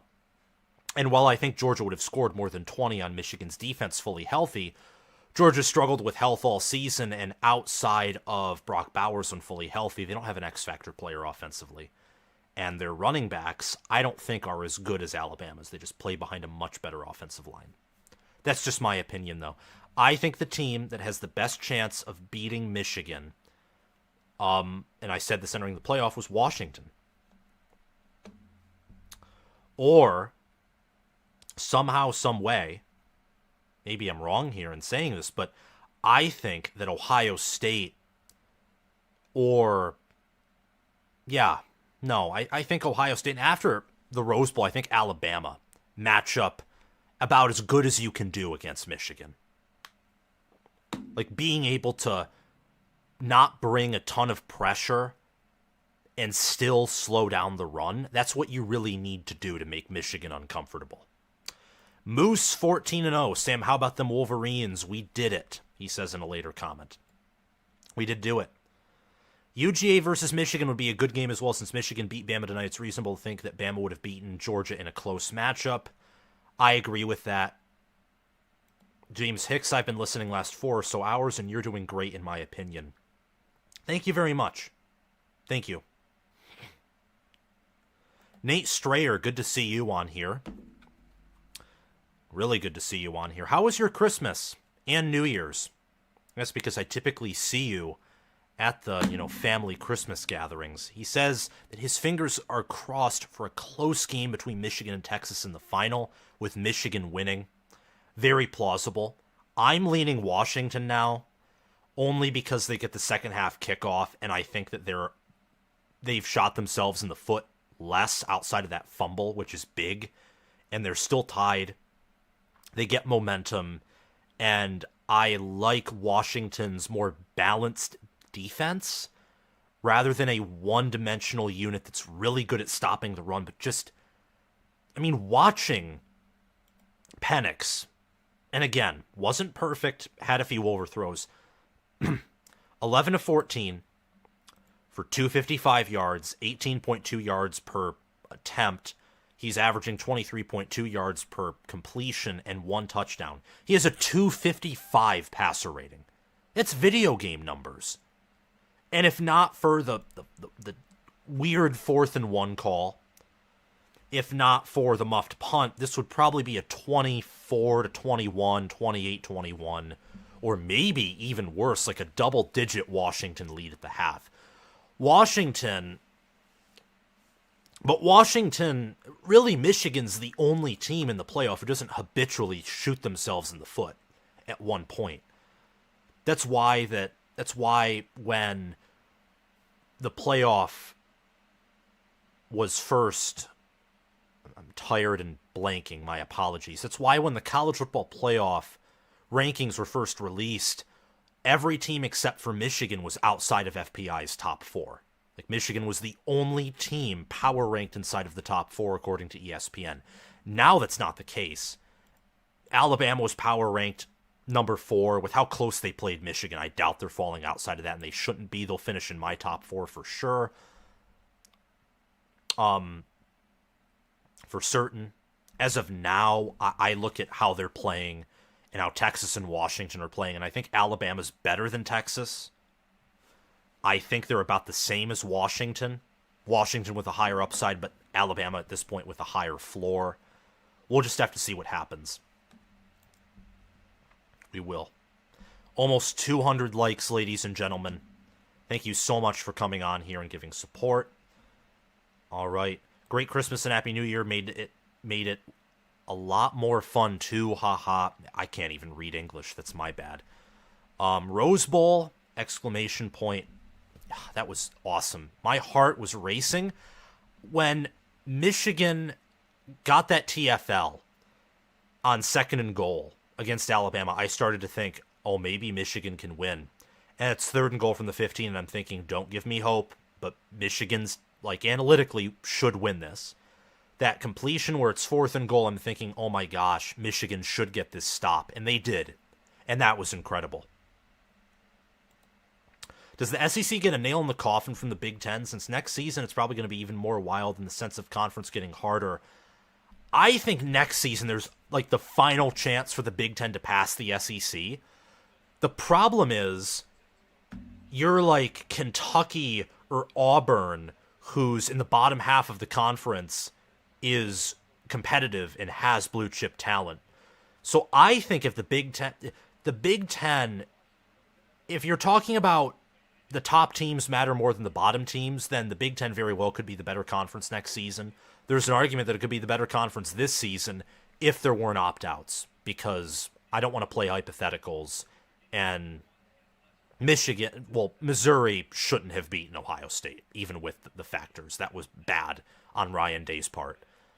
But hey, the Michigan loss looks better now because Michigan might win it all, and you nearly beat that team on the road, despite turnovers. This is the beginning of the third quarter. Texas kicks it off. It's going to go out of the end zone. Will Stone and touchback. But it would take like a decade, or perhaps never, for the Big Ten to be bottom to top better than the SEC.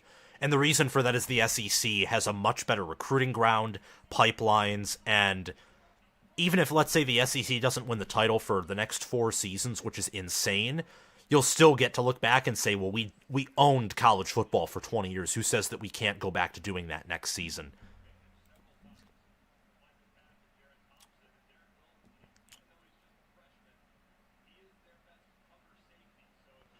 I'll answer Lax Lifter's question about the 14 playoff and those matchups after this series. But here we are, 15 minutes left in the third quarter, 30 minutes left in the second half. Penix motions out Westover to the left as a full-on receiver, gets good protection, throws to Westover, and Westover gets about a gain of 9, maybe 8. It'll be 2nd and 1 at the 39.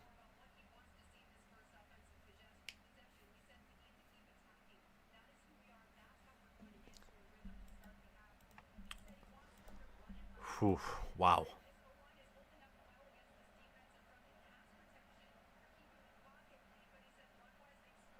Alrighty. 2nd and 1 for Washington. And he motions Dylan Johnson back in. Wouldn't be shocked if it was a run here, but we'll see. Nope, not a run, but a fake pass to Polk. About a gain of 4. So making Texas stay honest, and I appreciate that.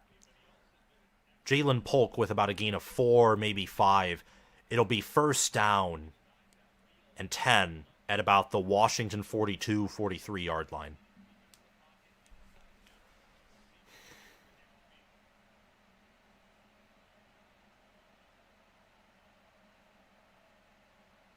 Alrighty. Yep, 1st and 10 from the 43 of Washington. Jeremy Bernard motions to the left. Washington loves to use motion. And Penix is going to take it on a read, and he slides down past the 1st down, and Hill Jr. for Texas is shrugging his shoulders, thinking like, well, how did we let this pro-style guy get a 1st down on the ground? Beautiful read, though. They're keeping Texas honest, and they're finding ways to be creative in the ground game. 1st and 10 at the Texas 45. Washington, I want to see the average yards per carry after that. About 10, 11, 12-yard run. 12-yard run by Penix. And another run by Will Nixon, I think. Texas right now is averaging over 3.5 yards per carry. That's enough to keep Texas honest. Force them to keep having 4 down linemen and have linebacker help. And that creates opportunities in the passing game. 2nd and 8 from the Texas 43. 12:45 left. Westover motions out to the left of Penix. Will Rogers. Oh, wow. And number 20 for Washington slipped. I forget exactly who number 20 is. I think number 20 is, let me see. I think, Tybo Rogers. 3rd and 8 at the 43. 0 of 3 on 3rd down. Texas 1 of 6. Not in field goal range. Do you go for it here if you're Washington? Let's see. No 3rd down conversions yet. Texas does bring pressure and got it to Jalen McMillan for a 10-yard gain, which means that Washington will now be operating inside of the Texas 35. We'll be at 1st and 10 at the Texas 33. First 3rd down conversion for the Huskies. Great call. Little out route. 14 of 17 for 268. Well, now it's 15 of 18 for 278 and a touchdown. It's crazy. Video game stats. And Washington's chewing clock. And Jalen Polk gets a 1st down inside the 20, so Washington in the red zone. And by chewing up this clock, Washington, after this drive, they could get a touchdown and have a 10-minute possession advantage. This Texas defense, you got to imagine, is getting tired. Very tired. Now you're in field goal range. You can take the lead. You have a big possession advantage. And Washington is 130 more yards than Texas. 4 more 1st downs. I mean, it's crazy.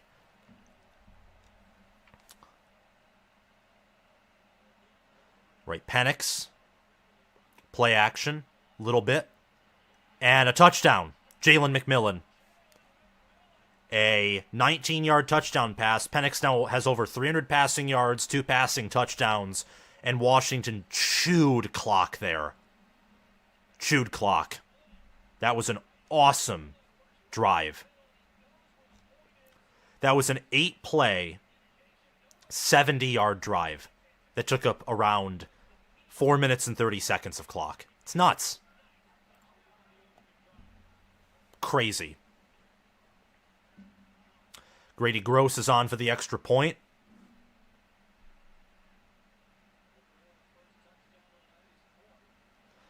And it's good. So 28-21, Washington in the Sugar Bowl.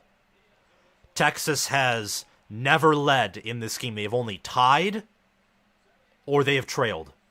That's a pretty big deal. And Washington now given a 65.6% chance to win in this matchup. If you want a college football with Sam mug, you can visit my merchandise store via the link in the description, and I'll actually pin it. I won't pin it, but I'll post the link right now in a few seconds.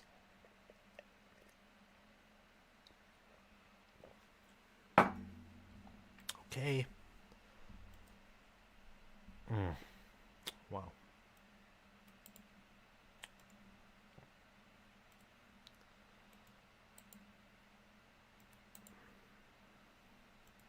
Here's my merchandise store. If you want it. Hey Sam, are you excited for the new college football game coming out this summer? I think so, and I'll probably buy it, try and play it, but I don't know. I'm someone who likes to play games like where I can just, play one match or do something for like that I can get done in 10 minutes just because there's not days where I can, play an hour of video games every day. That's going to be a game where you'll have to at least sit down and dedicate an hour to it. So I'm excited, but as I get older, won't have as much time for video games, and I don't know how many of my friends are going to get it. I imagine one of my friends will get it, and hopefully him and I can maybe get into a dynasty and play, which would be pretty cool. But yeah, I'm excited, I would say. BK, where did you get the hoodie? Oh, this thing. My aunt got it for me for Christmas. You can get a college football with Sam hoodie or a Michigan-themed college football with Sam t-shirt on my merchandise page that I just published. Nate Strayer, I'll be getting a mug. Thank you very much. I appreciate it. Harold Riggins, hey Sam. Hey Harold, how are you going? Marcus Sutton, go Huskies, and I say to you, go Dogs.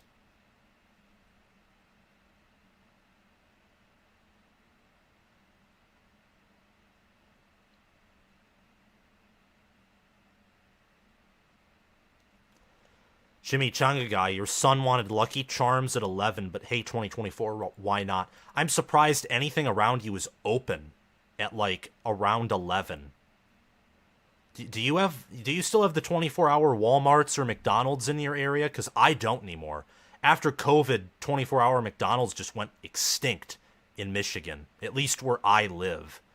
I imagine that may not be the case in like cities, but in the suburbs or in the what some would call my town is semi-country, where it's in between the suburbs and out in the middle of nowhere, that all got closed down. Okay.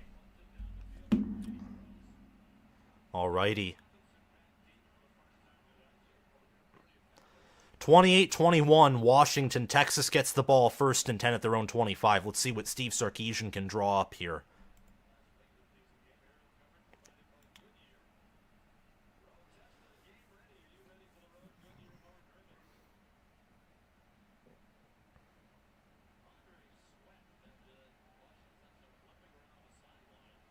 Harold Riggins is an unbiased Ohio State fan. Y'all are great, but I don't know if you can keep up offensively with Texas or Washington. My only response to that would be, I don't know if these defenses can halt our offense the way that Alabama's did. Especially when we played, we kept points off the board. Oh, C.J. Baxter fumbled! And I think Washington recovered it. Wow, that was a gain of 4. And Washington, has the football, got stripped out.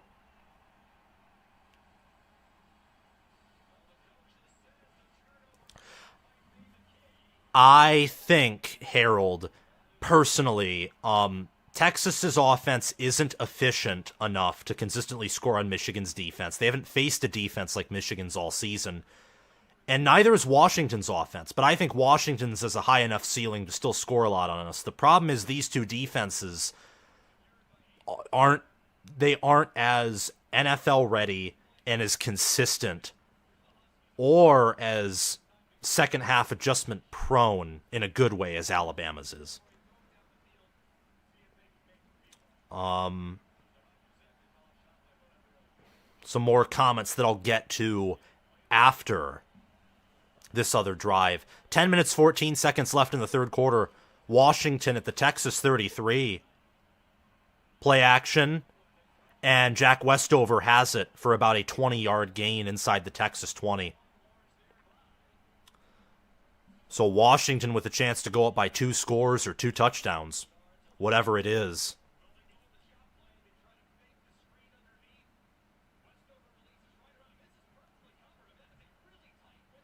Yeah, the problem with Texas is they don't have good coverage. Penix hasn't averaged this many yards per pass attempt all season long since the beginning of the year against, like, Michigan State or Boise State or Tulsa. That's how bad this Texas secondary is. And Texas does not have the pass rush to stop him. They're built to stop the run. And they are going to run, and Dylan Johnson picks up a gain of 5 inside of the 10.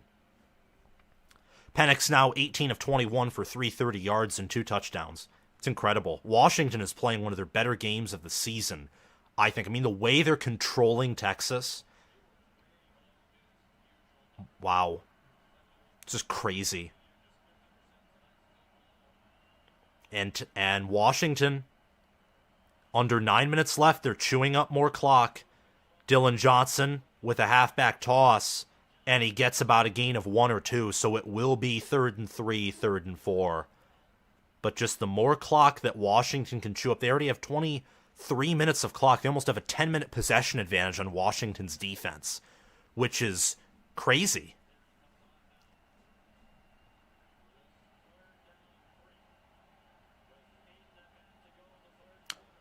Who's on for Washington?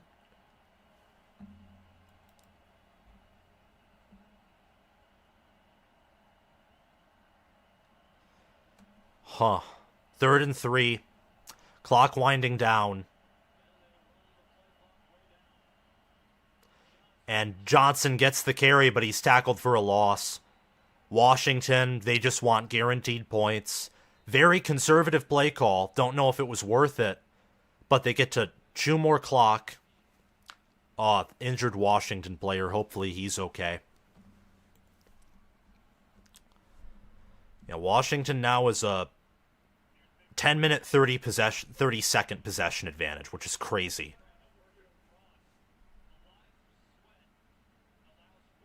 Wow. Be probably a 31-21 lead for the Huskies. They'll kick the field goal. But they're going to take a commercial break just because of that injury, which stinks. Chimichanga Guy, got them a couple of days ago. I think when Walmart closes at midnight. I live in the middle of nowhere, but I love the peace and quiet. That's very good. I in the future would like to live in the middle of nowhere, but right now I can't necessarily afford it because got to build community and yeah, I mean, like, also go to college, which is not in the middle of nowhere unless you're in Penn State and then you have tons of people still there. Go blue and go bluish. If you are colorblind like me and purple looks a lot like blue, upside down M. Really? You're colorblind? Well, that's cool. Michael Valadez, Sam, are the shorthorns choking? Yes, they are. It'll likely be 31-21 after the commercial break. Mark Majowski, can't beat PSU, can't beat OSU. 3-pick IA, Alabama, another animal. Now both get the troll vote over Michigan. What do you mean by that? Interesting. Okay, Lax Lifters, you had an earlier comment that I'd like to address. It was about which matchups would you have loved to see in the earlier 4-team playoff, like if it was introduced earlier. I would have loved to see what I expect would be Michigan and Florida in a 2006 semifinal when Florida was ranked second. They, crushed Ohio State in the national title game, but Michigan was ranked third. I would have liked to see what Michigan would have done against that Florida team if they would have gotten blown out the same way, or I've heard from some other people that they theorized Michigan would have matched up better against that Florida team by Urban Meyer. Another matchup would have been Alabama versus Oregon, which would have been number 1 versus number 4 in the BCS in 2012. That's when Notre Dame got blown out in the BCS game by Alabama. Oregon was the 4th seed, I believe, that season, and according to FPI, I think they were the best or second best team in the country. And I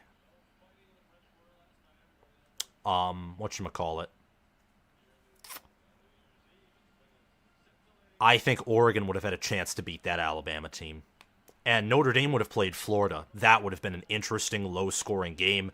Neither of those teams in the semifinal would have won the national title, but it would have made for an entertaining game, regardless.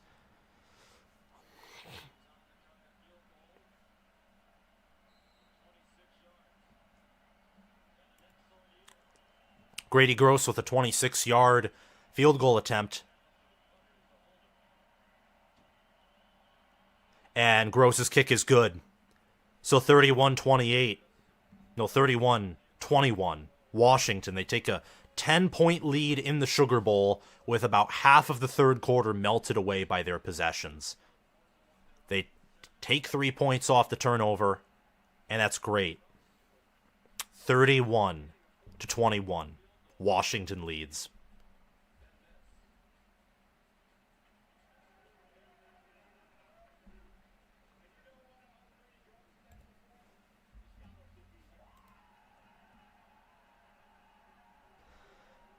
Oof, wow.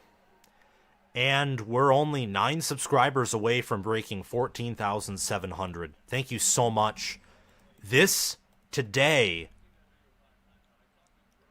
we've nearly gained 1,000 subs today. That's incredible. That is just unreal. It's crazy. Really. I set the goal for 20,000 at the end of the year.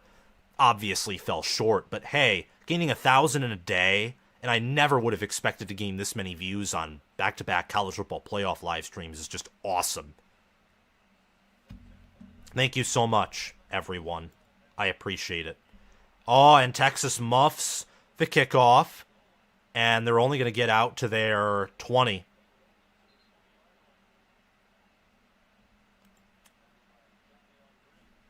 Ooh. Sofaringa Ibelema. I hope I pronounced your name right.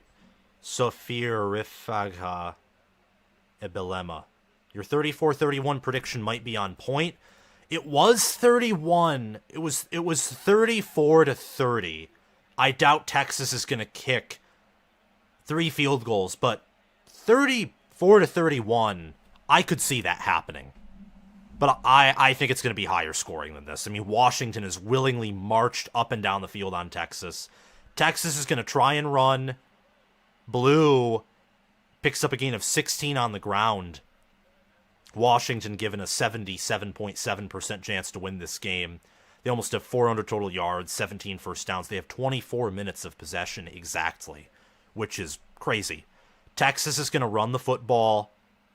They gain 4 here again. They're going to want to establish the run, get some of that TOP back, because their defense has been on the field all day and already surrendering 31 points. I mean, come on. Just not good. 2nd and 5 for Texas. They'll choose some clock here.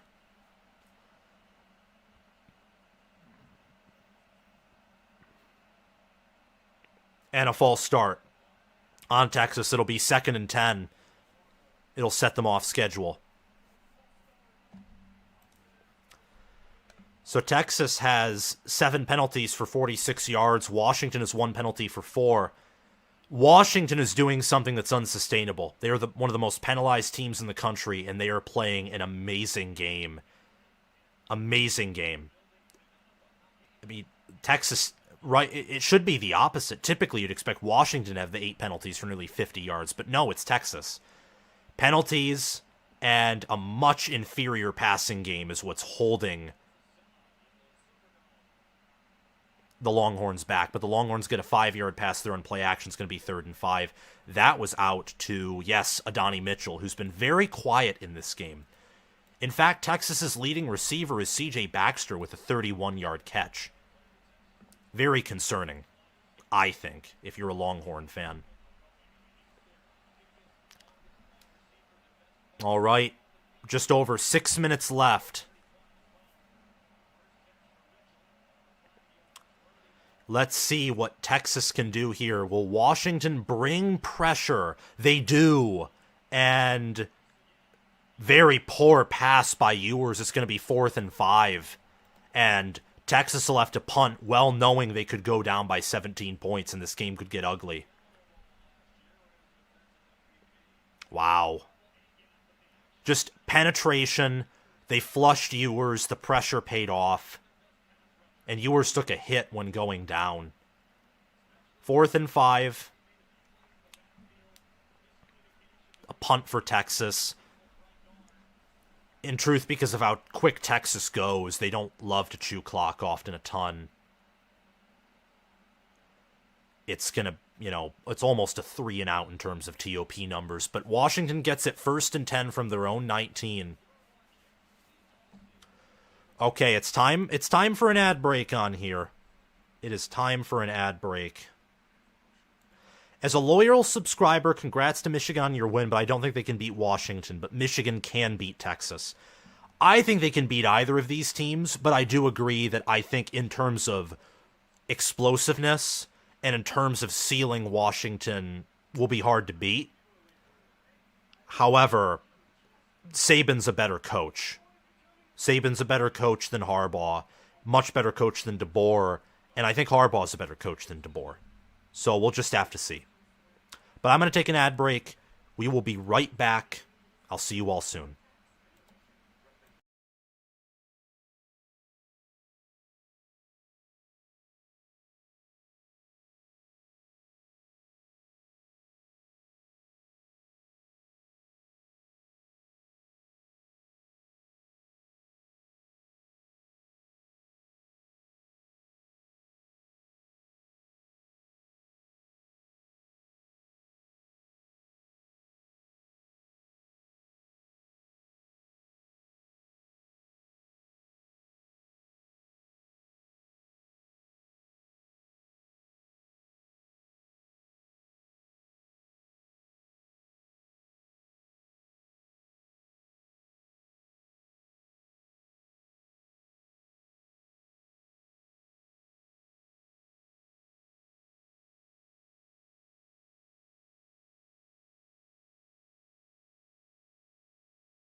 And we're back. It looks bad for Texas right now. I mean, Washington could march down the field, burn the rest of the third quarter. At that point, you have a 13, 14-minute possession advantage, and you're leading by 17. That's insane.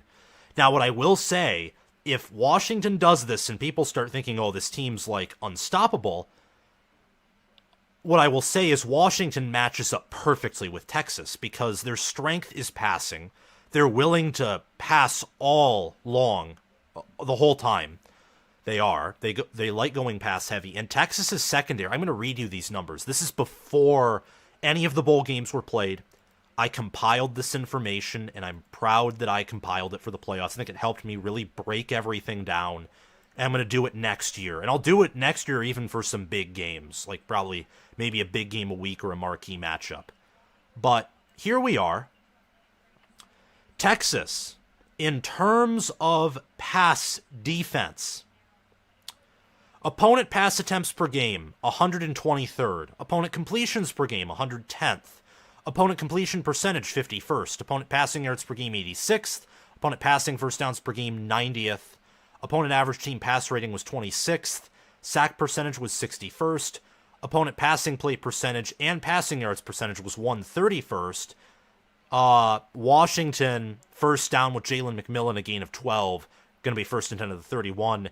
They were 31st in opponent yards per pass attempt and opponent yards per completion. They were 34th. They were not inside of the top 25 in any statistic in passing defense. They weren't. Washington was for 2. Average team passer rating in yards per pass attempt, which the fact that they've played far better passing offenses and they're better in those situations tells you they have a much better secondary than Texas. Bo Nix, Caleb Williams, Cameron Ward, DJ Uyunglele, and Aiden Childs. Penix escapes and slides down with a gain of 6 or 7, nearly got sacked. It's going to be 2nd and 3, 2nd and 7, or 2nd and 4, pardon me. And Washington just willingly chewing clock. No ifs, ands, or buts about it.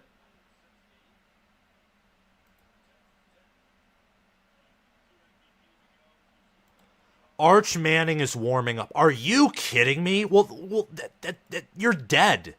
That's like the ultimate symbol of defeat. Was that a catch? They're going to list it as a catch by Jack Westover. Clutch 3.5-yard catch there. That's insane for Washington. They have over 400 total yards right now. 25 minutes and 9 seconds of possession.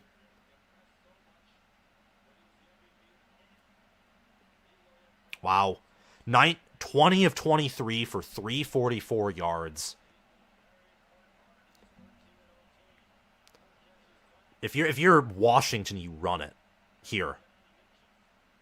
Because Texas isn't stopping you anymore.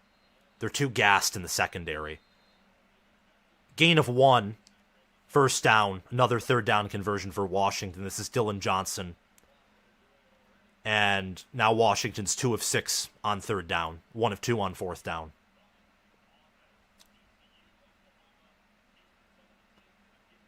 Yeah, so Greg McElroy is saying exactly what I said. Washington is a better version of Oklahoma, and they're a better version of last year's TCU, and even to a certain degree this year's TCU. Much better version than that team, though. Went 5-7. Failed to reach a bowl game after going to the national championship. Penix has time, gonna throw it. It's caught by Roma Dunze for a gain of 8. I mean, you have to play good coverage, and Texas does not have good coverage. I might have overestimated Texas, but Washington's secondary is outside of the top 100 in pass attempts per game, completions per game, yards per game, passing first downs allowed per game, pass play percentage, passing yards percentage, and sack percentage. They're outside of the top 100 in those categories as well, defensively. So I thought that Texas with A.D. Mitchell and Xavier Worthy would do a much better job of targeting Washington's DBs, but they haven't. Because Ewers hasn't played well.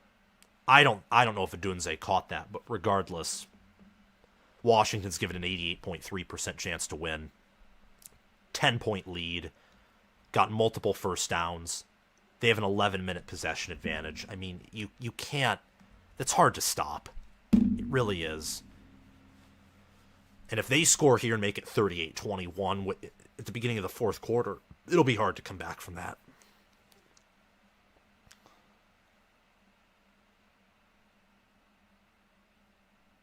Wow.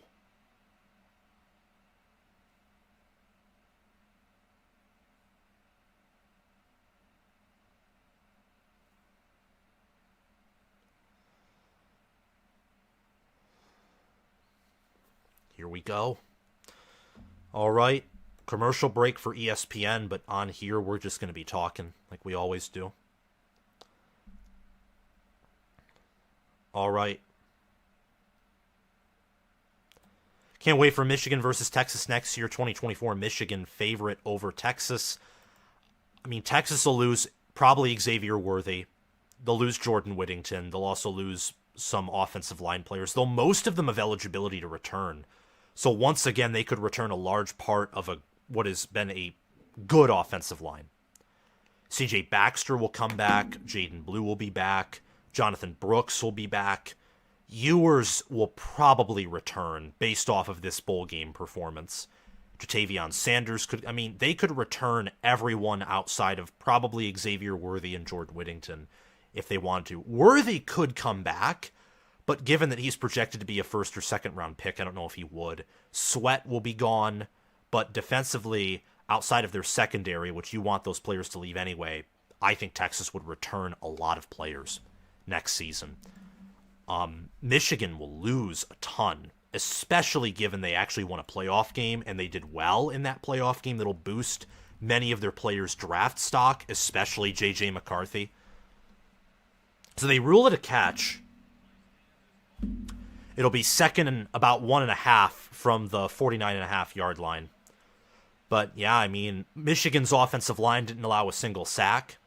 Michigan averaged over 4 yards per carry on the ground, so that entire offensive line gets a boost in terms of draft capital.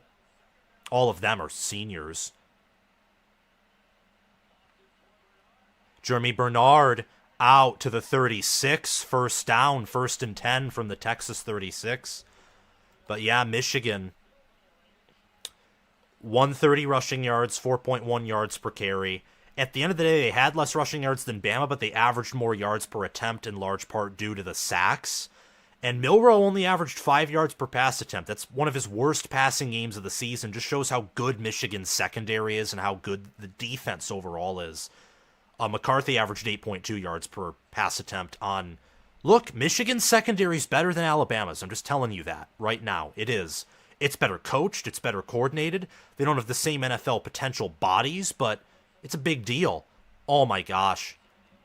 Incomplete pass, but Texas is getting desperate defensively, and it's not. Washington's using it to their advantage.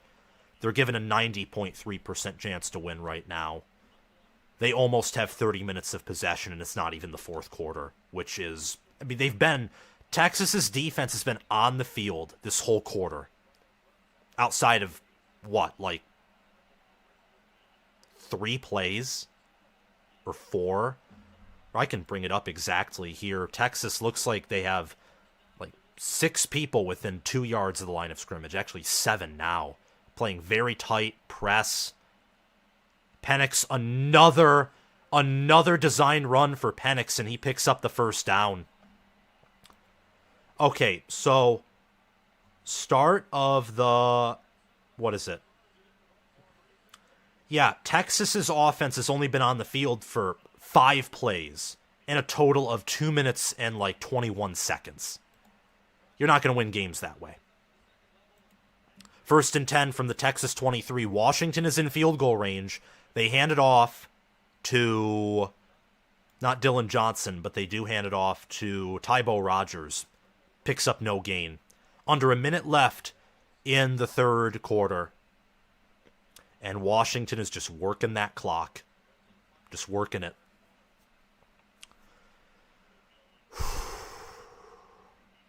I'm telling you, that TOP matters. This Texas defense is close to breaking. It's impressive that they aren't getting gashed in the run game now. with how long they've been on the field.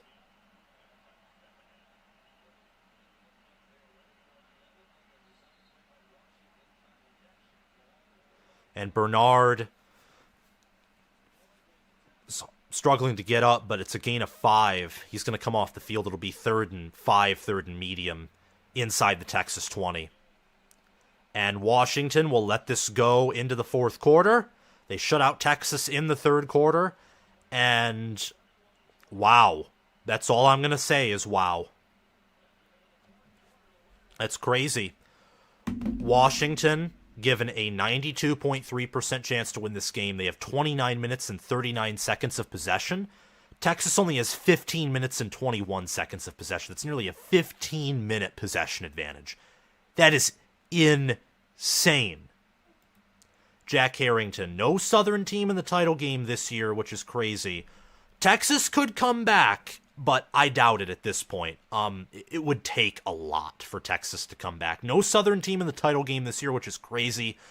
That is the first time. I'm going to look up every college football national championship game.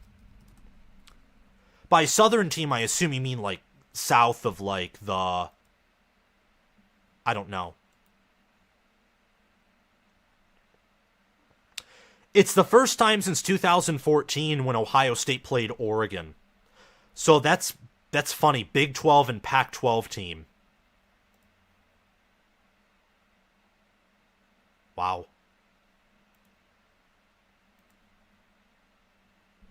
And it will likely be the same this season, but we'll see. Congrats on the win, Sam. Jack, roll Tide. I say that because your team played your hearts out. You nearly beat us. And honestly, I think Alabama gave a better effort. Alabama was just... Part of me almost says they deserved the win, but given how Michigan drove down the field, punched it in, played for OT, and just did the best they could, I think Michigan deserved the win. But Alabama, I mean, they did what they could. And this was one of Saban's best coaching jobs ever. Bama is thankfully bringing everyone back next year. Exactly. This is a very young team. The fact that you nearly reached the national championship is just insane as it is. So shows how good of a coach Saban is.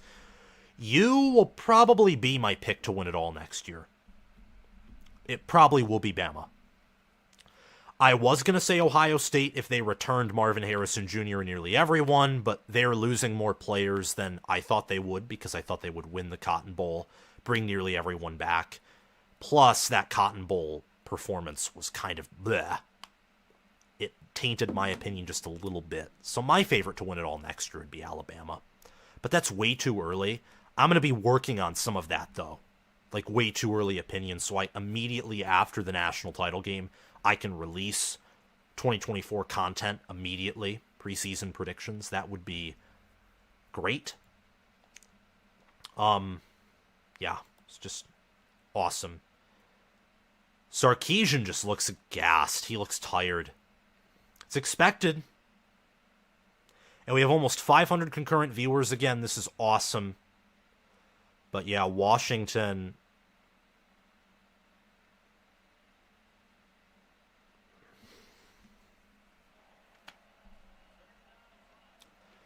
Third and 5 for Washington. At the Texas 28. Have to get to the Texas, not 28. False start on Washington. They're at the 23 now of Texas, and they have to get to the 13 of Texas to pick up that first down. First false start by Washington, only their second penalty of the game. 15 minutes left in the game. Washington leads 31-21. 2 of 9 on third down. Oh no, that's 2 penalties for 9 yards for Washington. My bad.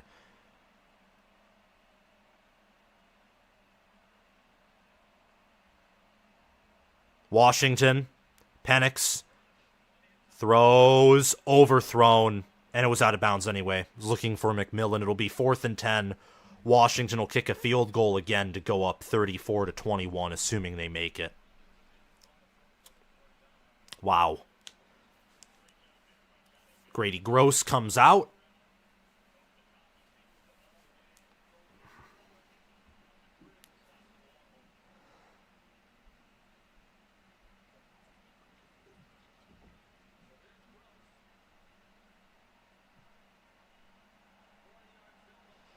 "41-yard attempt by Grady Gross. Will he make it? Will he hook it? Let's see." And it was nearly blocked. But no. Field goal's good. Let's see what the flag is. Flag is going to be offsides on Texas, I think.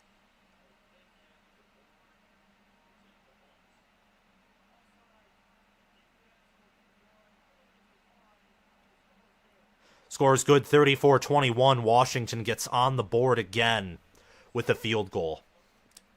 So not putting Texas totally away, but just, digging into that lead. Now Texas needs 2 touchdowns, not just a touchdown and a field goal to tie it up. And that's factoring in the fact that you need to stop Washington.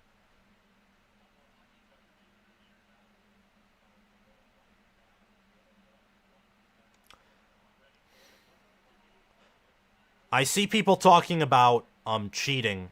They cheated. EJ, they did cheat. But what I will say is this. Michigan dismissed of Stallions. It doesn't sound like Harbaugh knew, which it's still his responsibility, and he failed there, but he took action after he knew. And Michigan, look, without their wizard and without their cheating playbook, they've beaten 3 top 10 teams this season. 3. The most ever under Harbaugh. Without Connor Stallions. Without knowing their plays. They did it.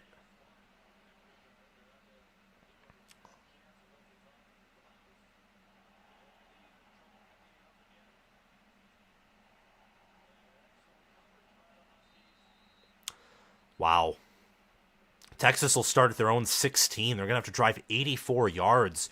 Washington using pooch kicks to try and get Texas to muff it and give them bad field position. It's working.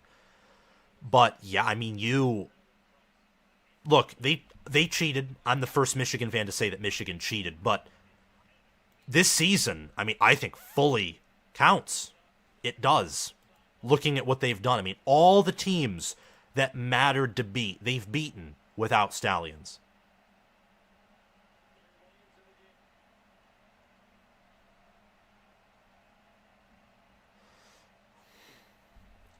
First and 10, Ewers remains in the game.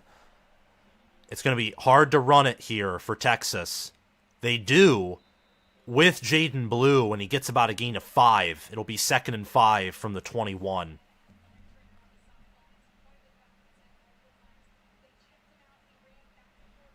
Props to Sam for addressing the comment with 100% logical answer, non-emotional. Wow. Well, I'm going off of what information's been given to me. I mean, to me, it's pretty clear that Michigan cheated, which sucks, and anyone who is associated with that should be canned.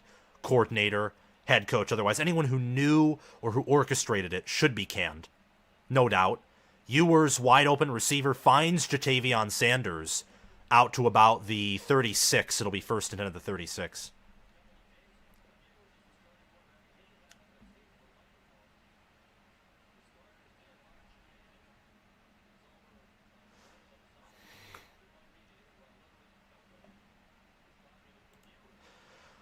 Okay, EJ, I'm going to address your comments, but please, okay. Let me see. Can't believe you guys are defending. I'll get to that after this drive. I'll get to your comments, EJ. All right, pressure on Ewers. Ewers finds Jatavion Sanders, who tight ropes inbounds to get out to the 42 of Washington. 13 minutes, 25 seconds remaining. Texas is driving down the field quickly here.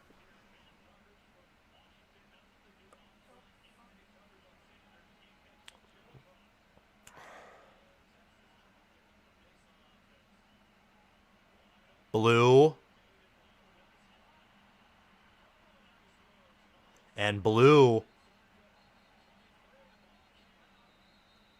They say the ball came out. We'll see if it did or didn't.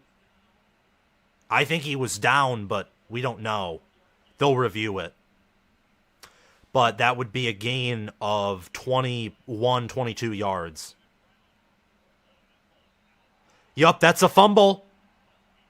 Oh, Blue fumbled. I think it's his second fumble of the day. Wow, I feel bad for him. And it wasn't even no, CJ Baxter had the other fumble. Wow. So Texas having some turnover issues in their run game despite their success.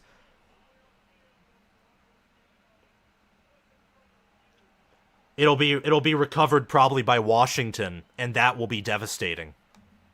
Holy cow. That's crazy.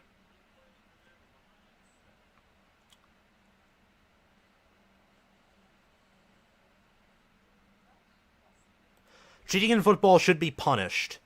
Not brushed aside because it's a big brand team that sells commercials and postseason games and merchandise at Walmart. Well, here's an example. There have been a few teams that have been caught cheating, not to the degree that Michigan has, but to a smaller degree, and they got fined like something tiny. Or maybe a staffer got a slap on the wrist.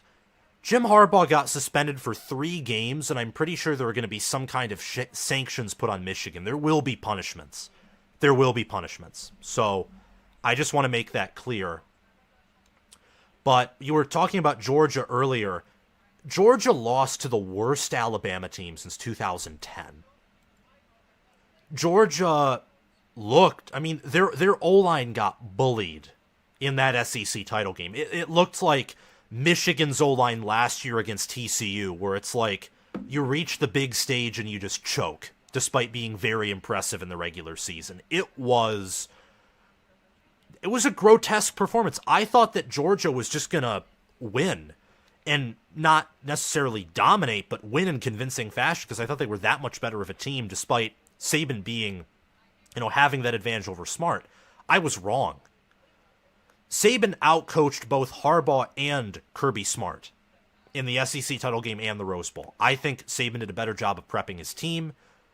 And yeah, made sure his team was more disciplined while Michigan's wasn't as disciplined. Michigan's better because despite also being outcoached like Georgia, they actually won. And they were able to run for over 4 yards per carry. They had a better passing game despite not having... even Brock Bowers at 80% is he's as good as Barner or Loveland, if not still better. Michigan they're better than Georgia. They are. I think, face it. They're number 1 in FPI for a reason, and despite playing one of their worst games in terms of special teams on the season, despite nearly fumbling it like 4 times, despite losing the time of possession battle, and having some poorly placed penalties, but they only committed 2 of them, and going 2 of 11 on 3rd down, they won. They're a good team. And what the NCAA and the Big Ten decided is, we'll give Michigan a punishment, we'll suspend their head coach, it'll hurt them a little bit. If they lose, the problem solves itself.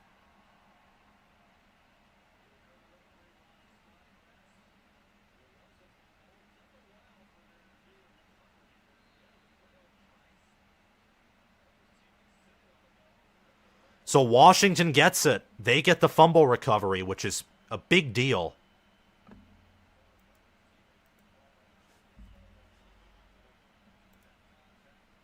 Okay, Penix. Well protected, is all day to throw. And he throws out of bounds, incomplete. Wow. That fumble hurts. Very much hurts Texas. Because it's going to take... It's another drive just taken away. It's empty yards. And now Texas is losing the turnover battle. And they're losing the TOP battle by 13 minutes. You can't win a game and lose those 2 things by the margin they're losing them. 12 minutes and 39 seconds left in this ball game. 2nd and 10 from the 24 of Washington. And Penix has not faced a sack all day. Penix, he's going to heave it deep, wide open, and that's interference on Odunze. He had to do it because he was beaten. Terrence Brooks had to interfere. It's going to be 1st and 10 from the Washington 39 after the pass interference penalty. Texas shooting themselves in the foot with penalties and poor coverage. That's going to be 9 penalties for 61 yards. That's crazy. Wow.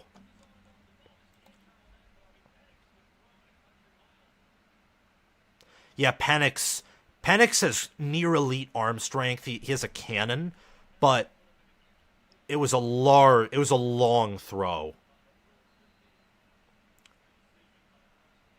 Wow. Good decision by Brooks to make the play, like, given his situation, but it's another error for Texas, like Rick McElroy just said on the broadcast. Let's see if Penix decides to run. They're going to flip it back. Going to be a trick play of sorts, and Penix will have to throw it out of bounds. Will that be out of the tackle? Will that be out of the tackle box? 2nd and 10. 12 minutes, 21 seconds left in the game.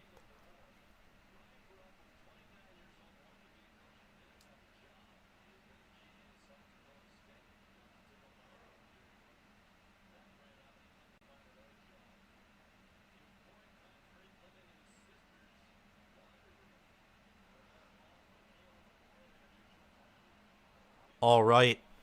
Penix. And he has, gosh, I forget his name. Incomplete. Nice hit by Tafe. 3rd and 10 for Washington. They're trying to throw. They've burned probably, just like a minute or a few seconds of clock. Not much. But 3rd and 10 now. This is a pretty big down. If they convert this, it's huge. 3rd and 10. Washington is 2 of 7 on 3rd down. It's a 3rd down from their own 39.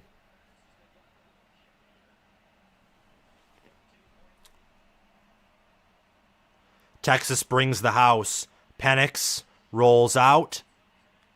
Throws to Dylan Johnson, but he's tackled down. It'll be 4th down. So, critical stop there by Texas's defense coming up clutch. I do think Washington has toned down their offense a little bit. They're coming back down to their floor, or their average. But that clock is running, and that's important. Every second, because it's a sizable lead, every second matters. Washington will now punt it away with a 93.6% chance to win. Washington only has 1 punt in this game, by the way. Texas has 5. It's crazy.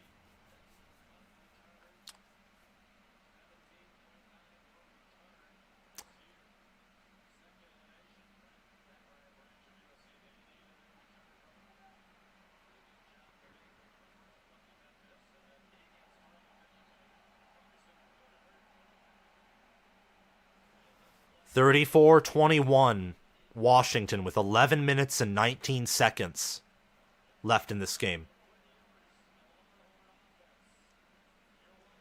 Quinn Ewers and the Longhorn offense will come on after this commercial break. I'm going to go refill my water very quickly. I'll come back to answer comments. Thank you.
Okay.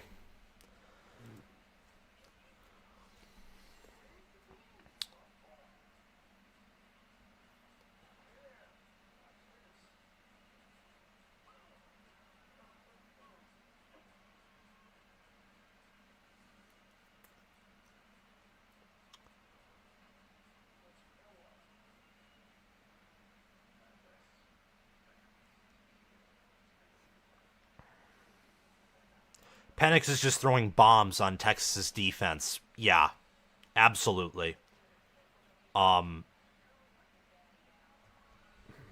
Just what he's doing is insane. Jim is pleased meme ensues. Oh yes, can't wait to see that. It's going to be awesome.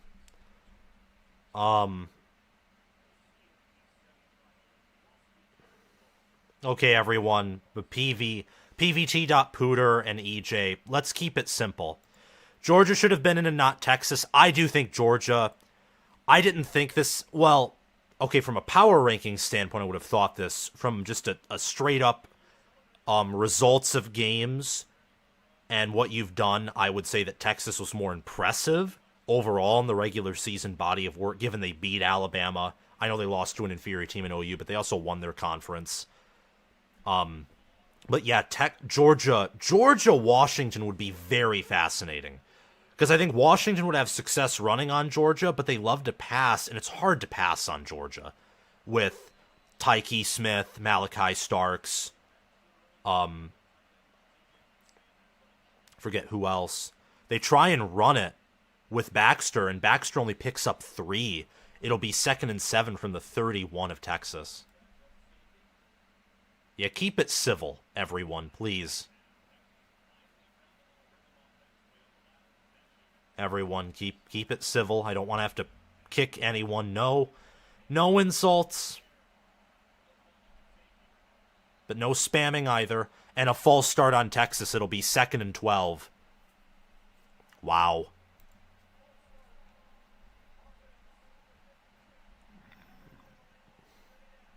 This is Texas's 10th penalty of the game. It'll be 10 penalties for 66 yards. That's crazy.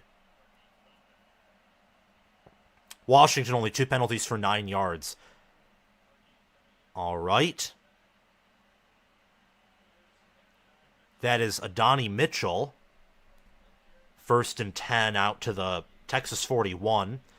By the way, Washington this season, 127th in penalties per game. Texas is 91st, so those are the least disciplined teams on a penalty per game basis by the playoff. But Washington is, like, so far the least penalized team in the playoff, only counting playoff games. That's crazy. Play action for Ewers. He's immediately pressured, and he's sacked. It's Braylon Trice again. I think with his 2nd or 3rd sack of the day. Wow, and there's less than 10 minutes in this game now. So it's getting to be crunch time for Texas.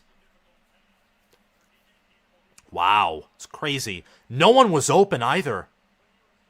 No one. So Washington doing a very good job of covering these Texas receivers.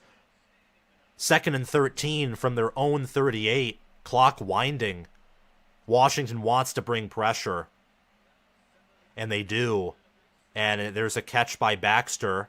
Baxter gets out to the 46. It'll be 2nd and 5 at the 46 for Texas. And Baxter, hopefully he's okay.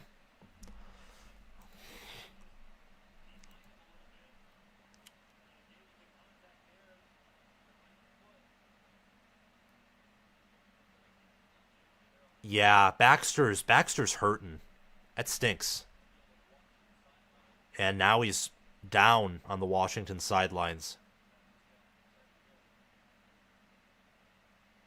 I hope he's okay. True freshman. I mean, what? True freshman? It's impressive. Same with Blue, even though he's a true sophomore. I mean, they're filling in for Jonathan Brooks, who was just a phenomenal running back. Both Jaden Blue and Baxter, over 300 rushing yards. Both have 2 or more rushing touchdowns.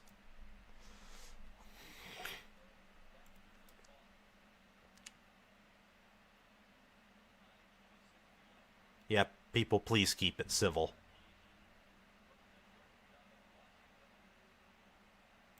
Texas going for a bowl game flag record, says Sheriff Bear.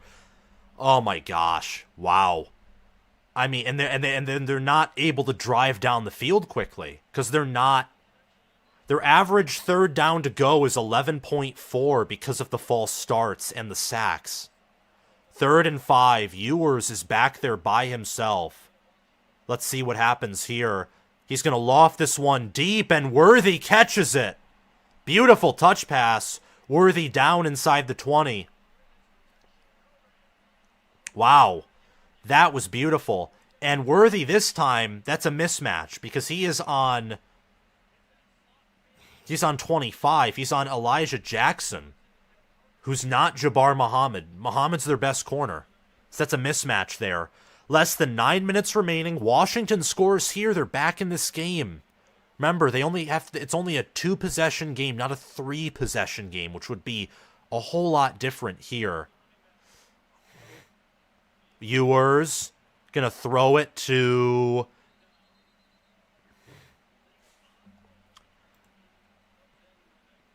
who is that? Number 80, sometimes 67. I'm looking. I think he's some kind of like a specialist player. But clock keeps ticking, and that does not help Texas. But we'll see what Washington can do. All Texas needs, in theory, is like, look, another 3 and out, and another drive like this, if they get a touchdown here. That one was behind Worthy. He had a touchdown there. Very lucky that Muhammad was behind Worthy. 3rd and 4. Quinn Ewers, now 17 of 28 for 224 yards. Having a better fourth quarter. Just a horrific third quarter, and I'd say first quarter as well for Ewers. 3rd down and 4. You know Texas will probably go for it here unless they get sacked if they don't complete it. Let's see what happens. 8:14 left. 4 seconds left on the play clock. They do toss it, and Baxter gets out of bounds inside of the 5. Wow.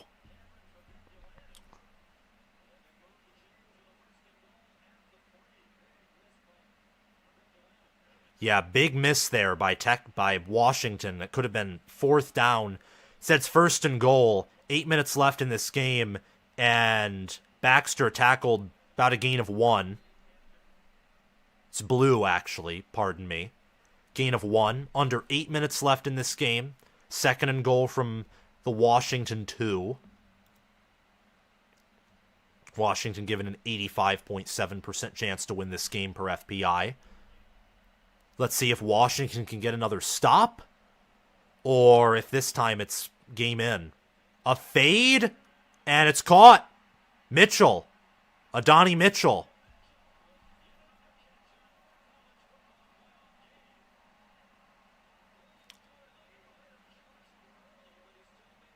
And Adonai Mitchell, 1-yard receiving touchdown. That's good for Texas. It'll be 34-28 Texas, assuming they make the extra point.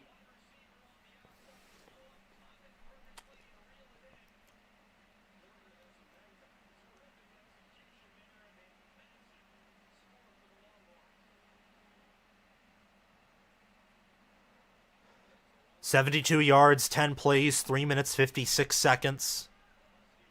And Auburn drives through the extra points, 34-28. Washington.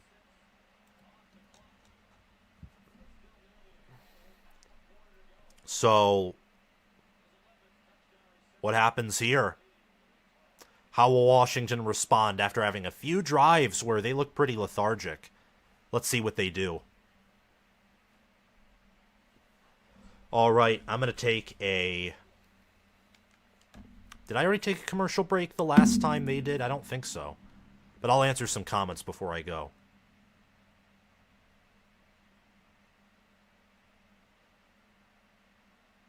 Sam is way behind. Okay, I'm gonna change that. Exit out of YouTube TV, and then I'll be back. OU game repeat, says Cyberek. Maybe. That is if Texas gets another 3 and out, which I think is going to be hard to do.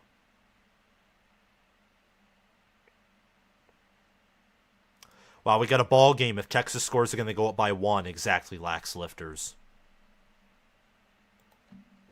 Okay. Well, there will be another commercial break. There will be later in this game. There's a whole 7 minutes left.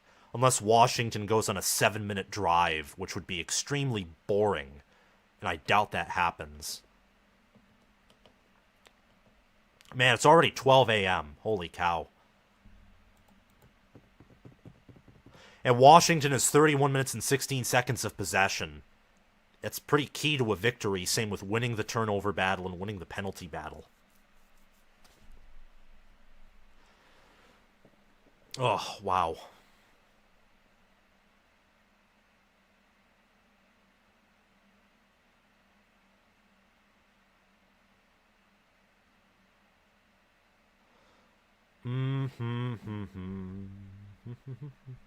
Let's answer more questions in the chat.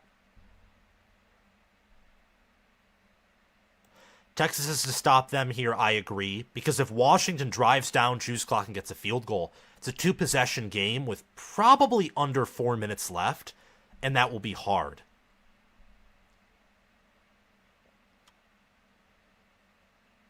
Samuel Pancake. Nice to see someone else named Samuel. I'm checking back in. Looks like a close game. It is. Washington has owned the second half, but Texas does have a chance to get back in this game if Washington punts it here or they don't get a score of some kind.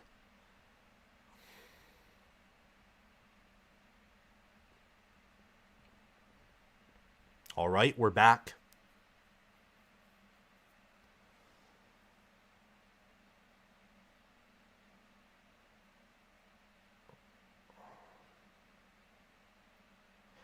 A.D. Mitchell has had at least one touchdown reception against his opponent in every college football playoff game he's played in.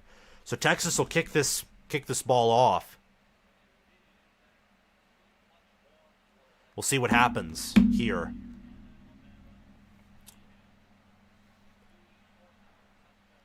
And Washington will let this bounce out of the end zone for a touchback.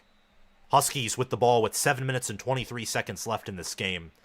Let's see what Washington does.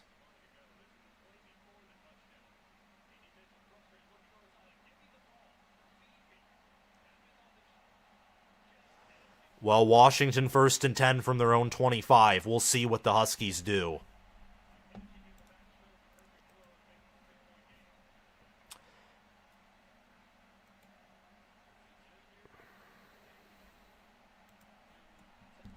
And we've broken 14,700 subscribers. Alrighty. Penix.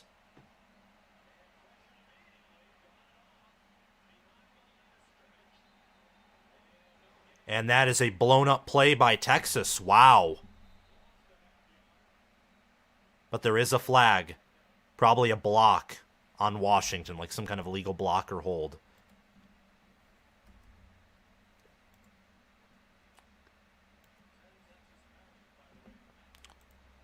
Yeah, let's see what happens here. And we have 500 concurrent viewers again. Let's see what happens. There is no foul on the play for block in the back. 2nd and 10. Sarkisian is very frustrated. Washington is -1 yard in the fourth quarter. Their offense has been pretty silent, but they do this. They're a very up and down team. All right, let's see what Washington does here. They've been pretty dead offensively in this quarter. Clock's chewing, though. Only 7 minutes left, 2nd and 10 from their own 24.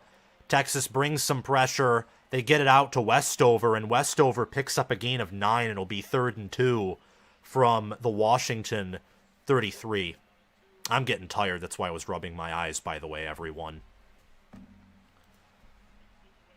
All right. Let's see what Washington does here.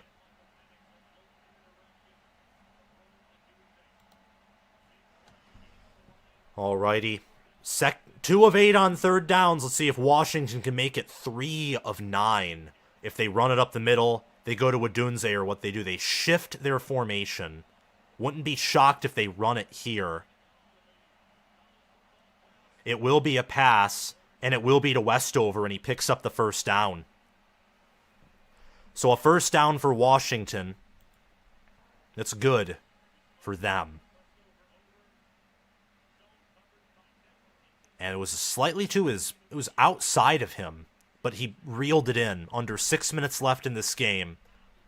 Jack Westover, 6 receptions for 59 yards. He's been very clutch. And great. 1st and 10 from the 37.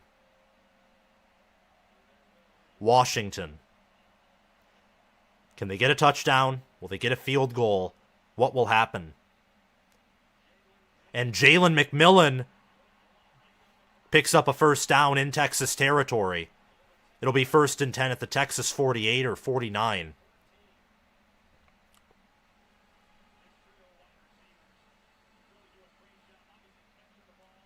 Wow. It was a low throw by Penix, but Penix is able to put it just close enough to where his clutch receivers can just work magic.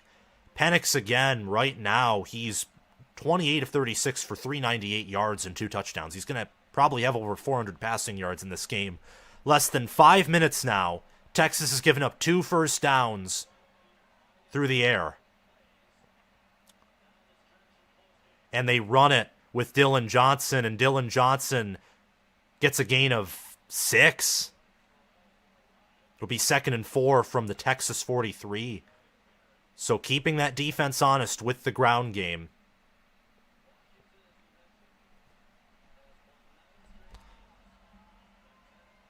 They have 33 minutes and 9 seconds of possession. And they are working that clock all the way down. Up by 6. A field goal at this point in the game probably ices it. But I know that they don't want a field goal. They want a touchdown. And Odunze has it. He gets it. Right in the bucket. In the breadbasket. Mr. Clutch. The Roman that's going to be my nickname for him. The Roman Emperor. He is Caesar on the field. You cannot stop him. He will gash you. He will get behind you. He's incredible. Absolutely incredible. Rome Odunze is. And now Texas, 1st and goal. Well, Washington, 1st and goal at the Texas 10. Burning clock. They need a turnover. They really need a turnover. Rodgers gets a gain of 2 on the ground. And now you're probably going to get under 3 minutes with Washington. And Texas will probably have to use at least 1 or maybe 2 of their timeouts to preserve some clock. 29 of 37 for 430 yards and 2 touchdowns. That's Michael Penix. Crazy. Wow. Under 3 minutes in this game.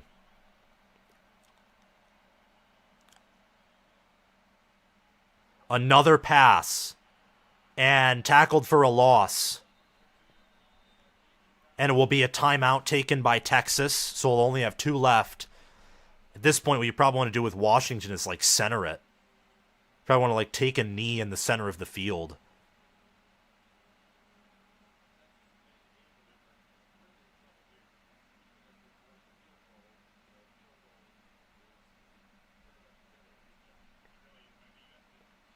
Third and goal from the Texas 10. Washington given a 97.7% chance to win. They have 527 yards to Texas 384, 25 first downs to Texas 17. They have 35 minutes and 49 seconds of possession to Texas 21 seconds, or 21 minutes and 21 seconds of possession. They're 3 of 9 on 3rd down, 1 of 2 on 4th down.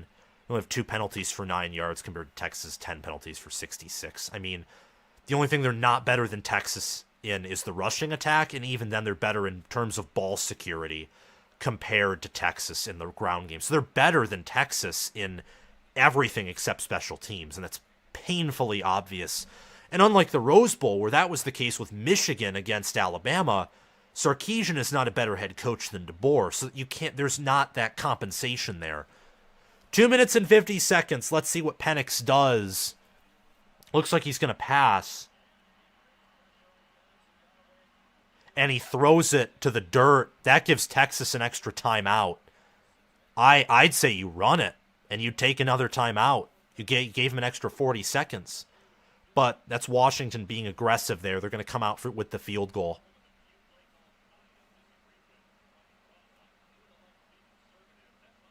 Yeah, Greg McElroy's a genius because he played for a winning Alabama program.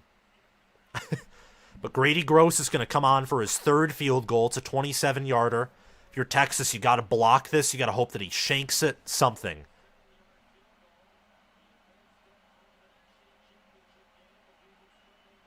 And it's good. 37-28, Washington takes a 2-possession lead with under 3 minutes left in this game.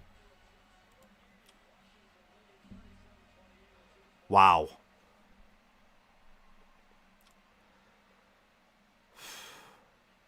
And we'll be back soon. We've got to take a commercial break here. See you guys.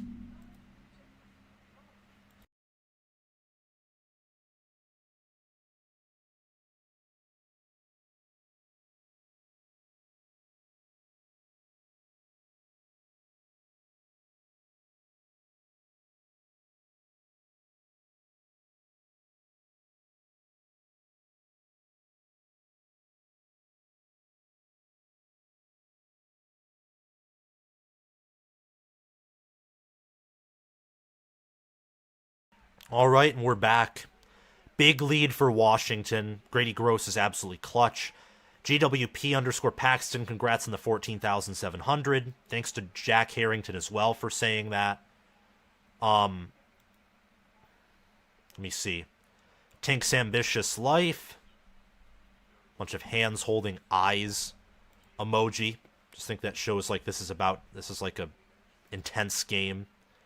Which it is. It's not going to be remembered as close or as great as the Rose Bowl because it probably won't go to overtime, and Washington kind of dominated the second half. But these have been good games.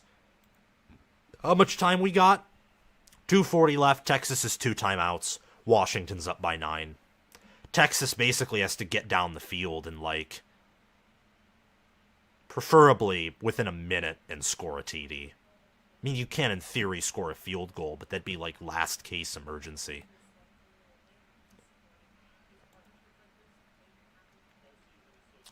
Marcus Sutton, let's go. I'm happy for your team. I hope that they hold on for the win. I really hope.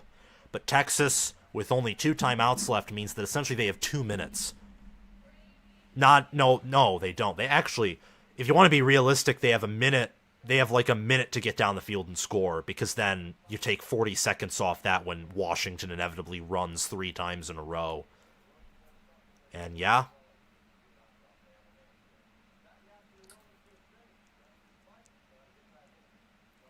All right. 2 minutes, 40 seconds left. What will the Huskies do? What will the Longhorns do is the better question.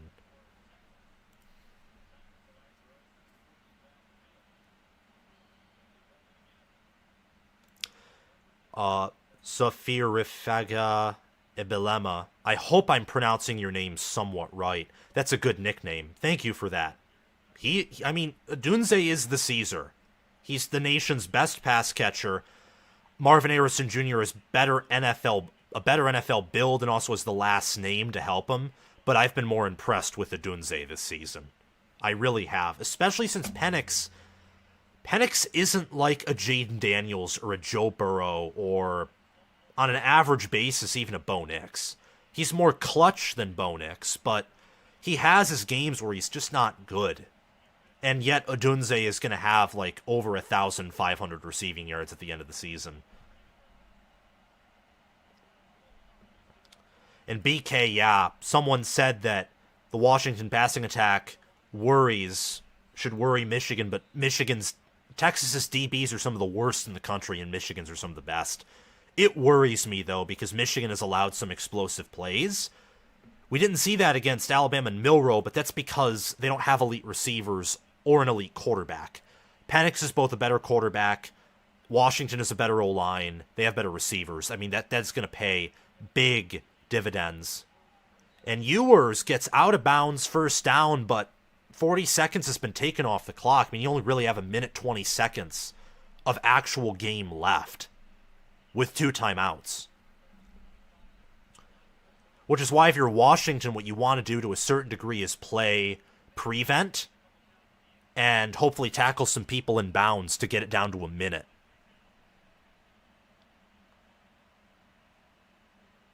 All right. They rush people. Ewers is going to throw, and it's caught by Jatavion Sanders at the 31 with a minute 40 left. So about a minute of actual game time for Texas. Or a little under, because you have to factor in the punt, the hang time. It's really 50 seconds of actual gameplay. And Texas is saving their timeouts. Clock is ticking. Minute 35 left. Snap. Washington brings some pressure. Ewers escapes. There is a flag, though. Ewers scampers out of bounds. Minute 24 remaining. And Sanders is injured. Probably a holding on defense, I would say.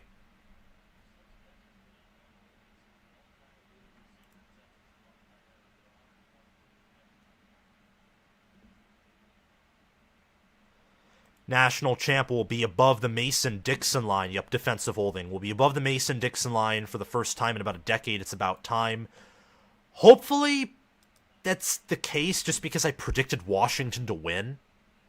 I think Michigan will have about the same, like, due to matchup, scheme, overall talent, all that evens out. And I think that Washington and Texas would do about the same in terms of just raw scoreboard against Michigan, although the box score would look quite different. Regardless, though, I picked Washington to win. I know that a lot of people picked Texas to win, and it would be awesome for me to be correct about the 2 college football playoff semifinals, because I did a lot of research on them.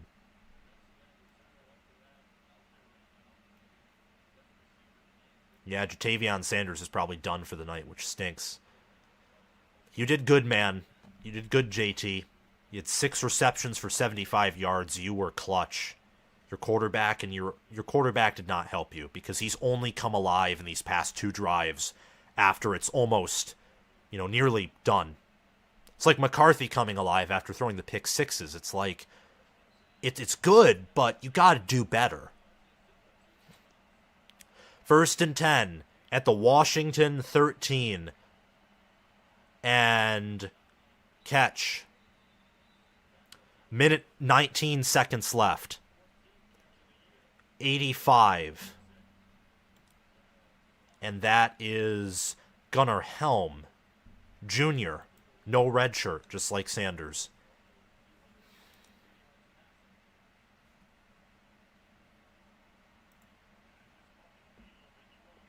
Second and 4, minute 19 left in the game.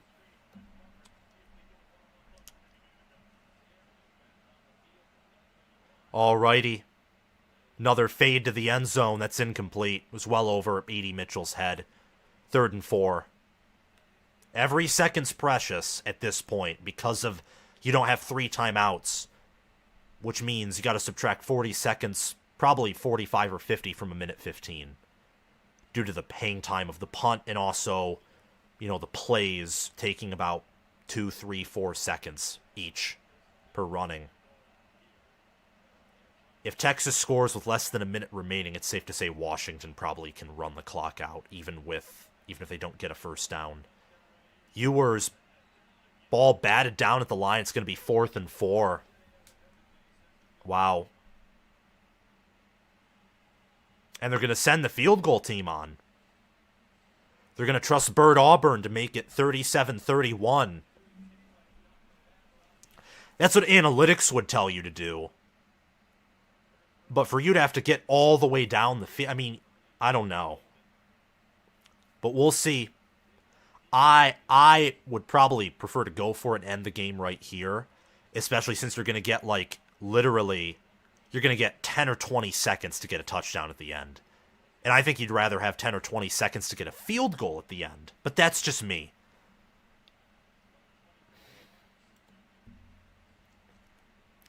Ewers is 21 of 34 for 262 yards and a touchdown. 37-31 Washington. 6-point lead. Minute 10 left.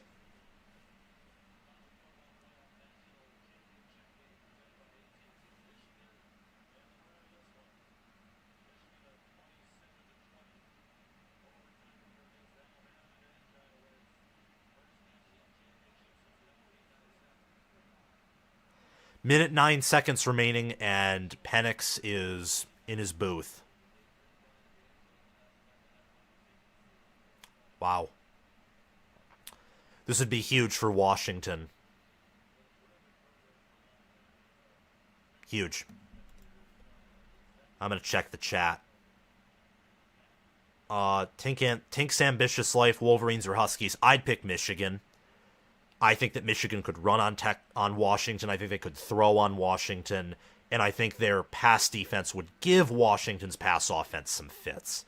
But Washington could win. I think that Washington's the second best team in the country objectively.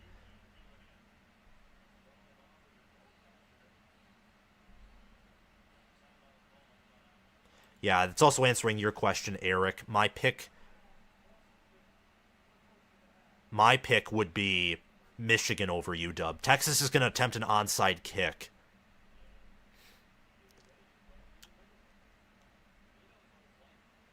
And EJ, yes, I am attending Michigan now. I am. I am a University of Michigan student.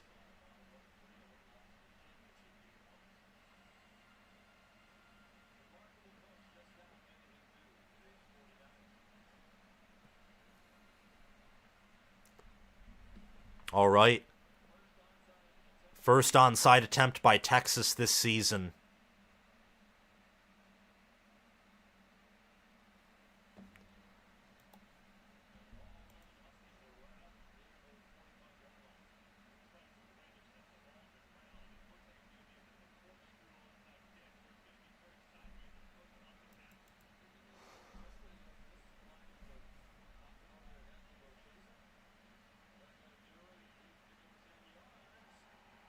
And a recovery by Washington at the 44.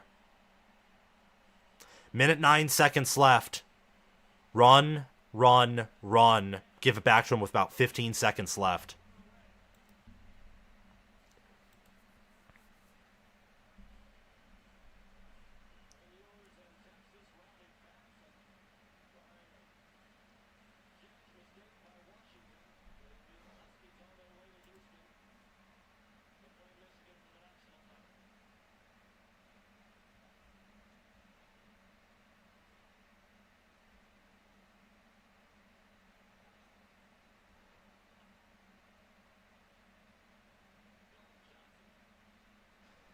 Gain of 1. 2nd and 9 from the Texas 43. Texas takes their second time out of the game.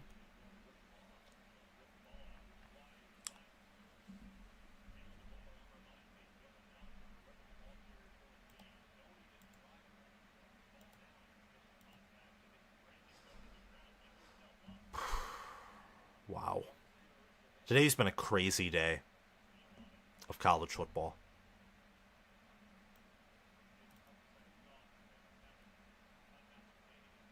Crazy day of college football. Oh, all right. 2nd and 8, pardon me, from the 42 of Texas.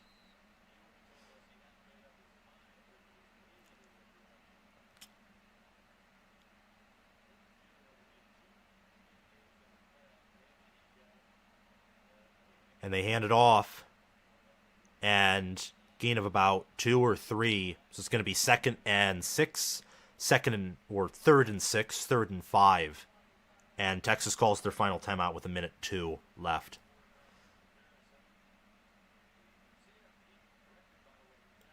Vegas whiffed on this game, thankfully.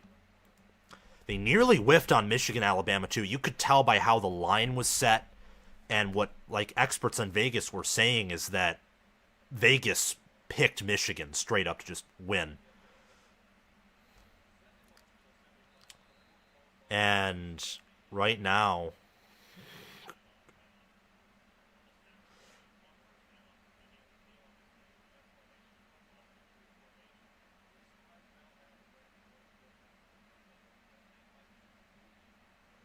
all right.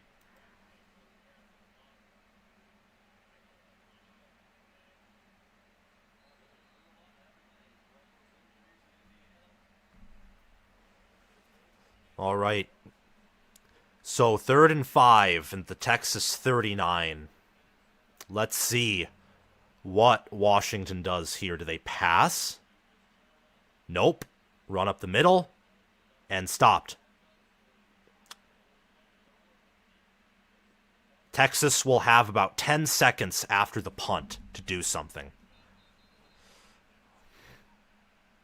And there's an injured player. Dylan Johnson. Hopefully he's okay.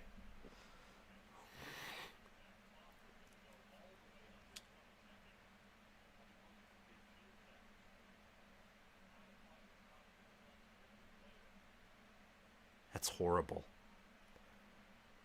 Hopefully Johnson's okay.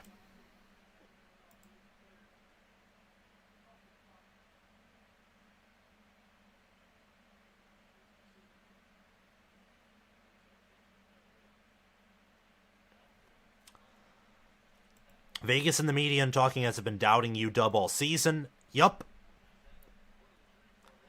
They have. And Washington is now 14-0.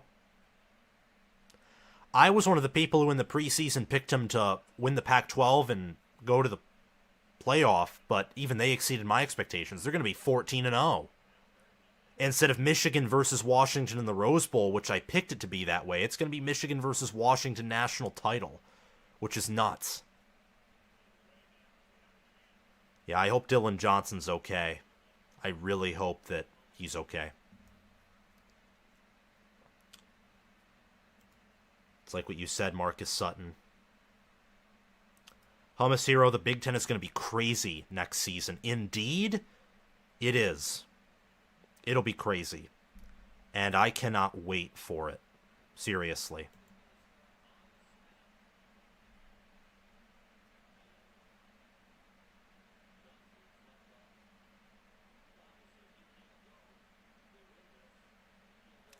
Yeah, Johnson's really hurting. I hope that he's okay because their running back room's going to be thin in the national title, assuming, of course, they don't majorly mess this up. Okay. Tank's Ambitious Life. I really enjoyed your broadcasting tonight, Sam. Thank you very much. And I will make sure to get a good rest. I'm probably going to be up for like an hour after all of this because...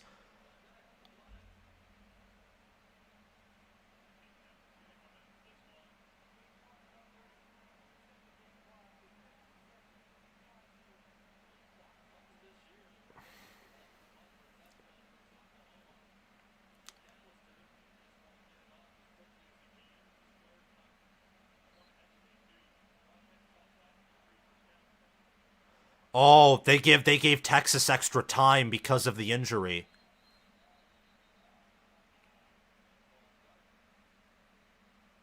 And a false start.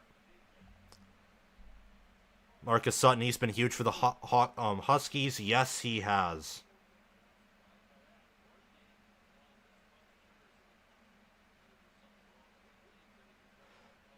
Yeah, that Dylan Johnson injury stank for Washington because that gave Texas an extra like 20 or 30 seconds. And also, he's like one of their better players. He's been huge for the Huskies, like Marcus Sutton has said. But they get off the punt. That's kick-catching interference, man. Now the penalties come in.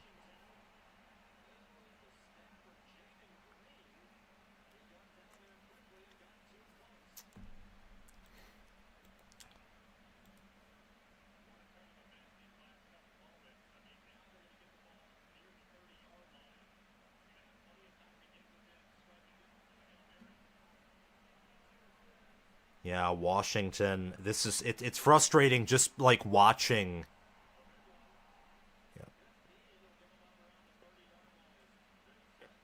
Yep, that was horrible. He got too excited, I think. Massive mistake. And now, and DeBoer is frustrated as he should be. So 1st and 10 from the 31, and it's loud. 45 seconds left. No timeouts for Texas, and a field goal won't do it.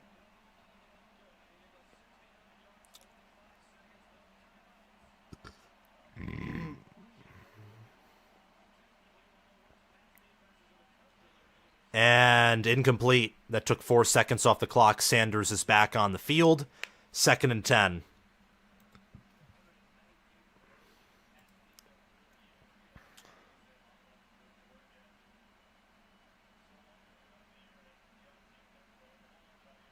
Randy Ferguson, thanks for the show, Samo. It's not done yet. We still have a few seconds of game play left, and this will probably, take 5 minutes if we're being honest. All right, pass rush. Gets to Ewers. Incomplete again. Over the head of his receiver. It'll be 3rd and 10 with 38 seconds left. Ewers now 21 of 36. For 262 yards and a touchdown. Yeah, Washington is they're not playing prevent. They're bringing 4 people still.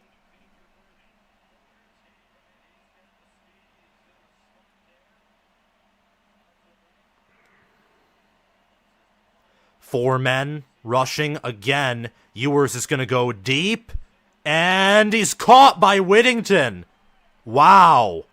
Washington might choke this game. And if that's true, that makes me mad because then my pick is null and void. All because of an injury and kick-catching interference.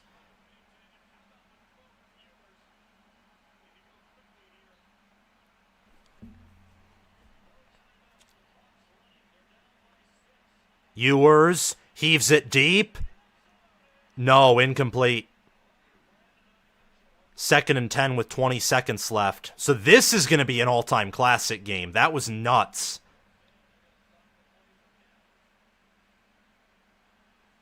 Jabbar Muhammad has to get off.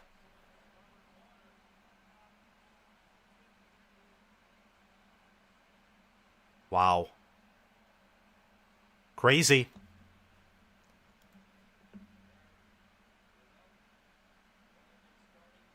Yeah. Now if you're Washington, this is just it. Wow. These are good semifinal games. I'll tell you that much. But a sack here would just about do it.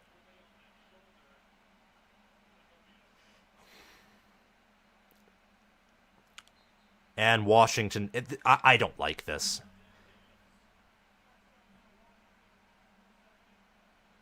Yeah, I mean, look, if Dylan Johnson doesn't go down, this is game over already.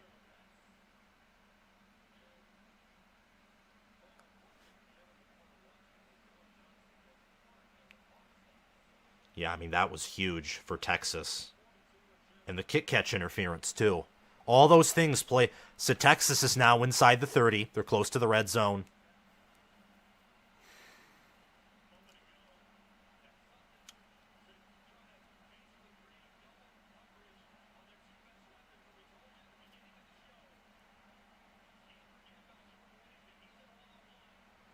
Wow. Wow. 2nd and 10 at the 28 of Washington.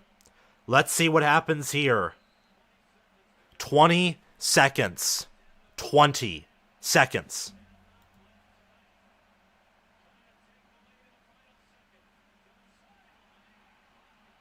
And it's caught by Blue out of bounds. Wow. This, yeah, now you think that Texas is going to win.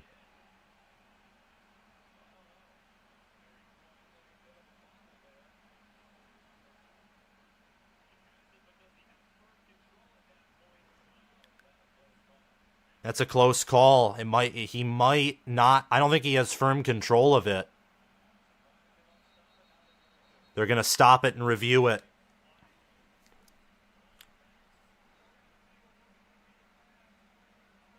Wow. I want Washington to win because it proves me right. Tink's Ambitious Life, only 15 seconds are left in this game.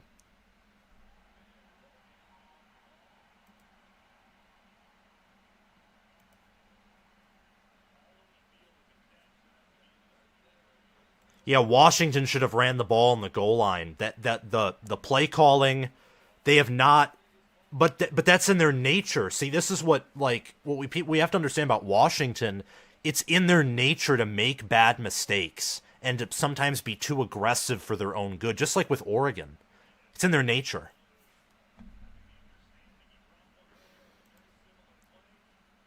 Who do you think is the easier opponent for Michigan? Texas? But I would be much more embarrassed to lose to Texas than Washington. Because Texas is a future SEC school, and I don't think they match up as well with Michigan, and I would just hate that. They call it a catch, or I don't know if they call it a catch.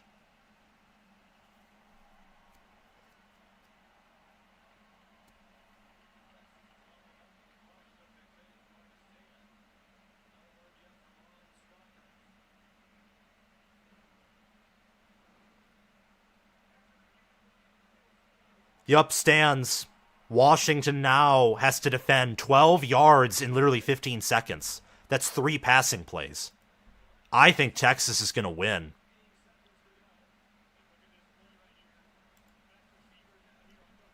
Wow, I don't know.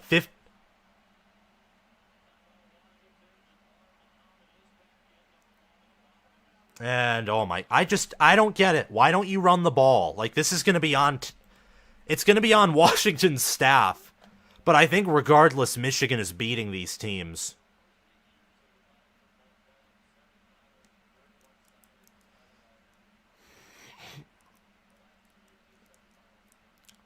You have time for 3 tries to the end zone. Cyberak,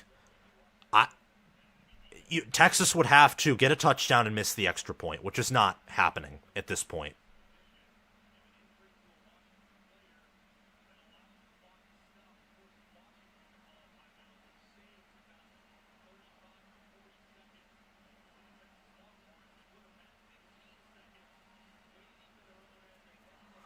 Wow, I mean, this is crazy.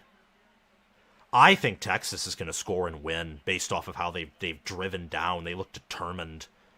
And Washington's pass defense is not good enough. But we'll see.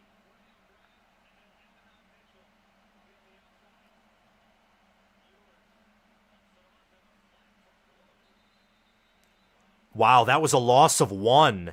And that just 10 seconds left. Holy cow. Don't know what that was. But that was Steve Sarkisian. He's a great play caller, but he's not. I don't know. Now you only have 2 shots to the end zone. I'm not gonna look at like any type of scoreboard. Just waiting. 2nd and 11. A chance for a victory. Incomplete. 5 seconds left. It's 3rd and 11. Ewers is 24 of 41 for 318 yards and a touchdown.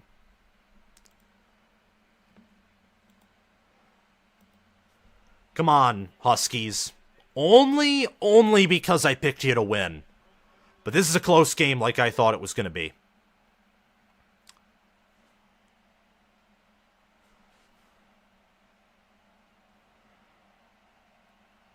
Come on, Washington. Only 4 seconds left on the play clock. Washington looks to want to send pressure. They do.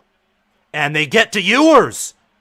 And Ewers barely gets it off. There will be a second left on the clock. They're going to review it. There'll be a second left. It'll be 4th and 11. It's 4th and 11. But they got to him.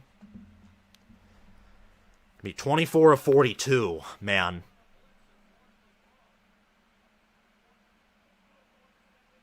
Yup. 1 second. 4th and 11, it comes down to this.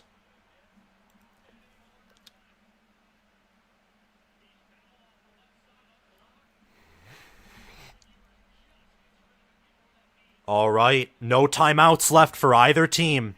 None. Will Washington send pressure again? 4th and 11.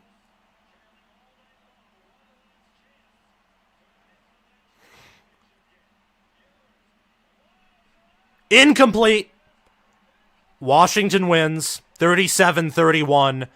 14-0 Washington versus 14-0 Michigan. And like we've said, the national title will be held above the Mason-Dixon line for the first time since 2014. This is awesome. I dislike Texas ever since they added 1 second on the clock during the Big 12 championship versus Nebraska. But hey, this time it didn't mean anything. Washington wins. They're 14-0. Xavier Worthy is sad. Understandable. They nearly came back, but it just wasn't enough. Ewers. Wow. He went to A.D. Mitchell. He went to A.D. Mitchell, but number 25, who was getting picked on for Washington, Elijah Jackson, came up with a massive pass deflection. That was no PI or anything. It's game over.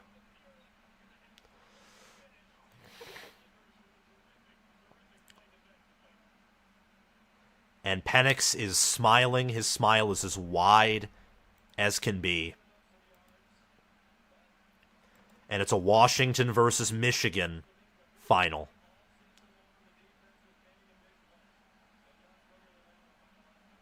Let's go. Congratulations, Marcus Sutton. We'll see you in the national championship game.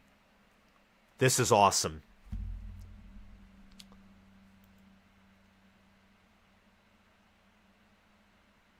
I prefer this because now whoever wins the title can say they were the only unbeaten and there is no dispute about who deserves the title this year. Amen.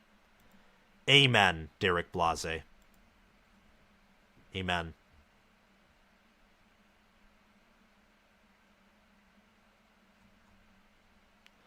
Michael Valadez, that's what Texas gets for cheating for that 1 second in the Big 12 title. Aha, revenge. It's funny. Is Washington more of a threat to Michigan or Bama? I don't know. Power rankings would say Alabama by a mile. Like, Michigan will be projected to win by double digits by power rankings over Alabama. But I think Washington... I think game management-wise, it's Nick Saban, obviously, but I think Washington's the better team than Alabama this season. So we'll just have to see. Nate Strayer, thank you so much for the support. Thank you all for the support. In a week, we're going to face Washington. Wow. Wow. And William Robertson, there's no prejudice going on here. I want my team to win because it's Michigan. And I wanted Washington to win because I thought they were the better team and I picked them to win. And it's just that simple. It really is just that simple. So, I don't know how else to respond to your comment other than it's just dead wrong. Derek Blase, I will say as a fellow Michigan fan myself, I'm glad we didn't have to deal with Georgia again. They scare me versus us. Well, we didn't have to face them. We faced Alabama, the SEC champion, and we beat them. Washington is the best offense in the nation. It will be a good game against Michigan. It will be a good game against Michigan. Go Stell. It'll be phenomenal. But that's game over. And thank you all so much for coming on and for commenting. Really, great deal. Make sure to like and subscribe to the channel. Justin Rogg, I see that you're on here. Thank you for being on. He's a patron on the channel. Make sure to like, subscribe, check out the Patreon page, and Click the notification bell so that you can get notified when I go live. I will be in Houston. I will be watching this game, so there won't be any live stream for the national title, but I'll be creating content regardless. I think Michigan should be favored, says Cryo, so they'll be favored, and they'll be favored by more than Texas was favored. Marcus Sutton, Dylan Johnson has been hurt. That's why they weren't running as much as they wanted to reserve him. Absolutely. Great work, Sam. Or great work tonight, Sam. Yeah. Thank you very much, Hummus Hero, and thanks to all of you for support. Have a great day, guys, and I will see you all around. Bye-bye.